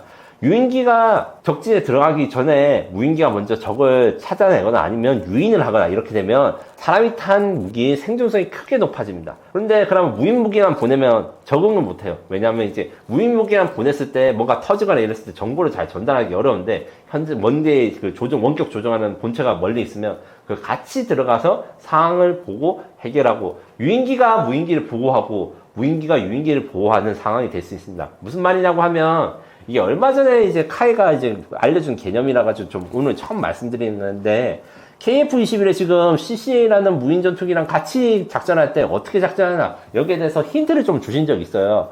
이거 어떻게 하냐? KF-21에 제모가 달리고 그 다음에 무인 전투기에도 제모가 달리는데 이 두 개의 특징이 다릅니다. 무인기는 KF-21보다 제가 작다고 말씀드렸잖아요. 그래서 무인기는 스탠드인 제모, 소형 제모를 가지고, KF-21은 에스코트 제모, 그러니까 호위용 제모를 가시는데, 적의 레이더가 있고 지상 방공 미사일도 있으면 일단 에스코트 제모, 그러니까 KF-21이 좀 더 출력이 좋은 제모로 광대역을 제압을 한 다음에, 그 제압을 하고 이제 미사일을, 그 적의 대공 미사일을 공격하려면 무인기가 스탠드인 제모, 이렇게 가까이 가서 또 방위전파를 한 번 더 발사합니다. 그 발사하는 와중에 무인기가 공격받을 수 있으니까 그 무인기는 에스코트 제모, 그러니까 유인기가 보호해주는 방위전파로 이렇게 생존할 수 있거든요. 이런 식으로 이 믹싱이 되면서 이제 전투력, 생존성과 임무 확장성이 드러나고, 그 다음에 같은 비용 대비 더 많은 폭격과 더 잦은 공격, 그 다음에 실시간 타격이 이루어집니다. 유인기 5대보다 무인기 10대, 유인기 3대 이렇게 했을 때 방어 면적이라고 해야 될까요? 이렇게 담당할 수 있는 면적이 훨씬 늘어나기 때문입니다. 지금까지 제가 이제 K방산의 지금 현 주소에 대해서 좀 정리를 해본 시간을 가지고 있는데, 방위사업이라는 건 기본적으로 장기적이고, 그 다음에 지금 연구 개발한 게 10년 후에 나오고 15년 후에 나옵니다. 그래서 반도체라든가 바이오 산업 이런 거랑 좀 성격이 다른데, 거꾸로 이야기하면 산업으로서의 방위사업은 그래서 예측하기도 쉽지만, 지금 현재 사전 미래를 대비하지 않으면 대응이 어렵습니다. 그래서 단순히 투자 관점뿐만 아니라 대한민국의 미래라는 걱정하시는 분들한테도 지금 현재 최신 기술, 그 다음에 최신 경향을 잘 알고 대응해야지, 뭐 개인으로서는 그것이 이제 방산주에 대한 투자를 성공할 수 있는 요건이 될 수도 있고, 국가 차원에서는 대한민국이 나라를 지키고 그 다음에 방산 수출 4대 강국으로 도약하게 되는 핵심 열쇠가 될 것입니다. 장기적인 시각을 항상 갖추기를 당부드립니다. 그리고 그 관점에서 제가 지금 이제 앞서 서두에 말한 K방산에 투자하라, 요거 한번 보시면, 저는 이제 10대 무기를 선정해가지고 대한민국이 지금 잘 나가는 무기가 무엇인지, 이게 어디 팔리는지 정리했을 뿐만 아니라 이 10대 무기들이 미래에 어떻게 진화를 해나갈 것인지, 그리고 러시아 우크라이나 전쟁 등에서 지금 미래전이 인공지능을 사용하고 그 다음에 드론 전쟁으로 바꿔지는데, 지금의 K방산이 어떻게 변혁돼야 될 것인지, 이렇게 대해서 다 정리를 해봤으니까, 서점에서 보시는 분들은 한 번쯤 사보셔도 좋을 것 같습니다.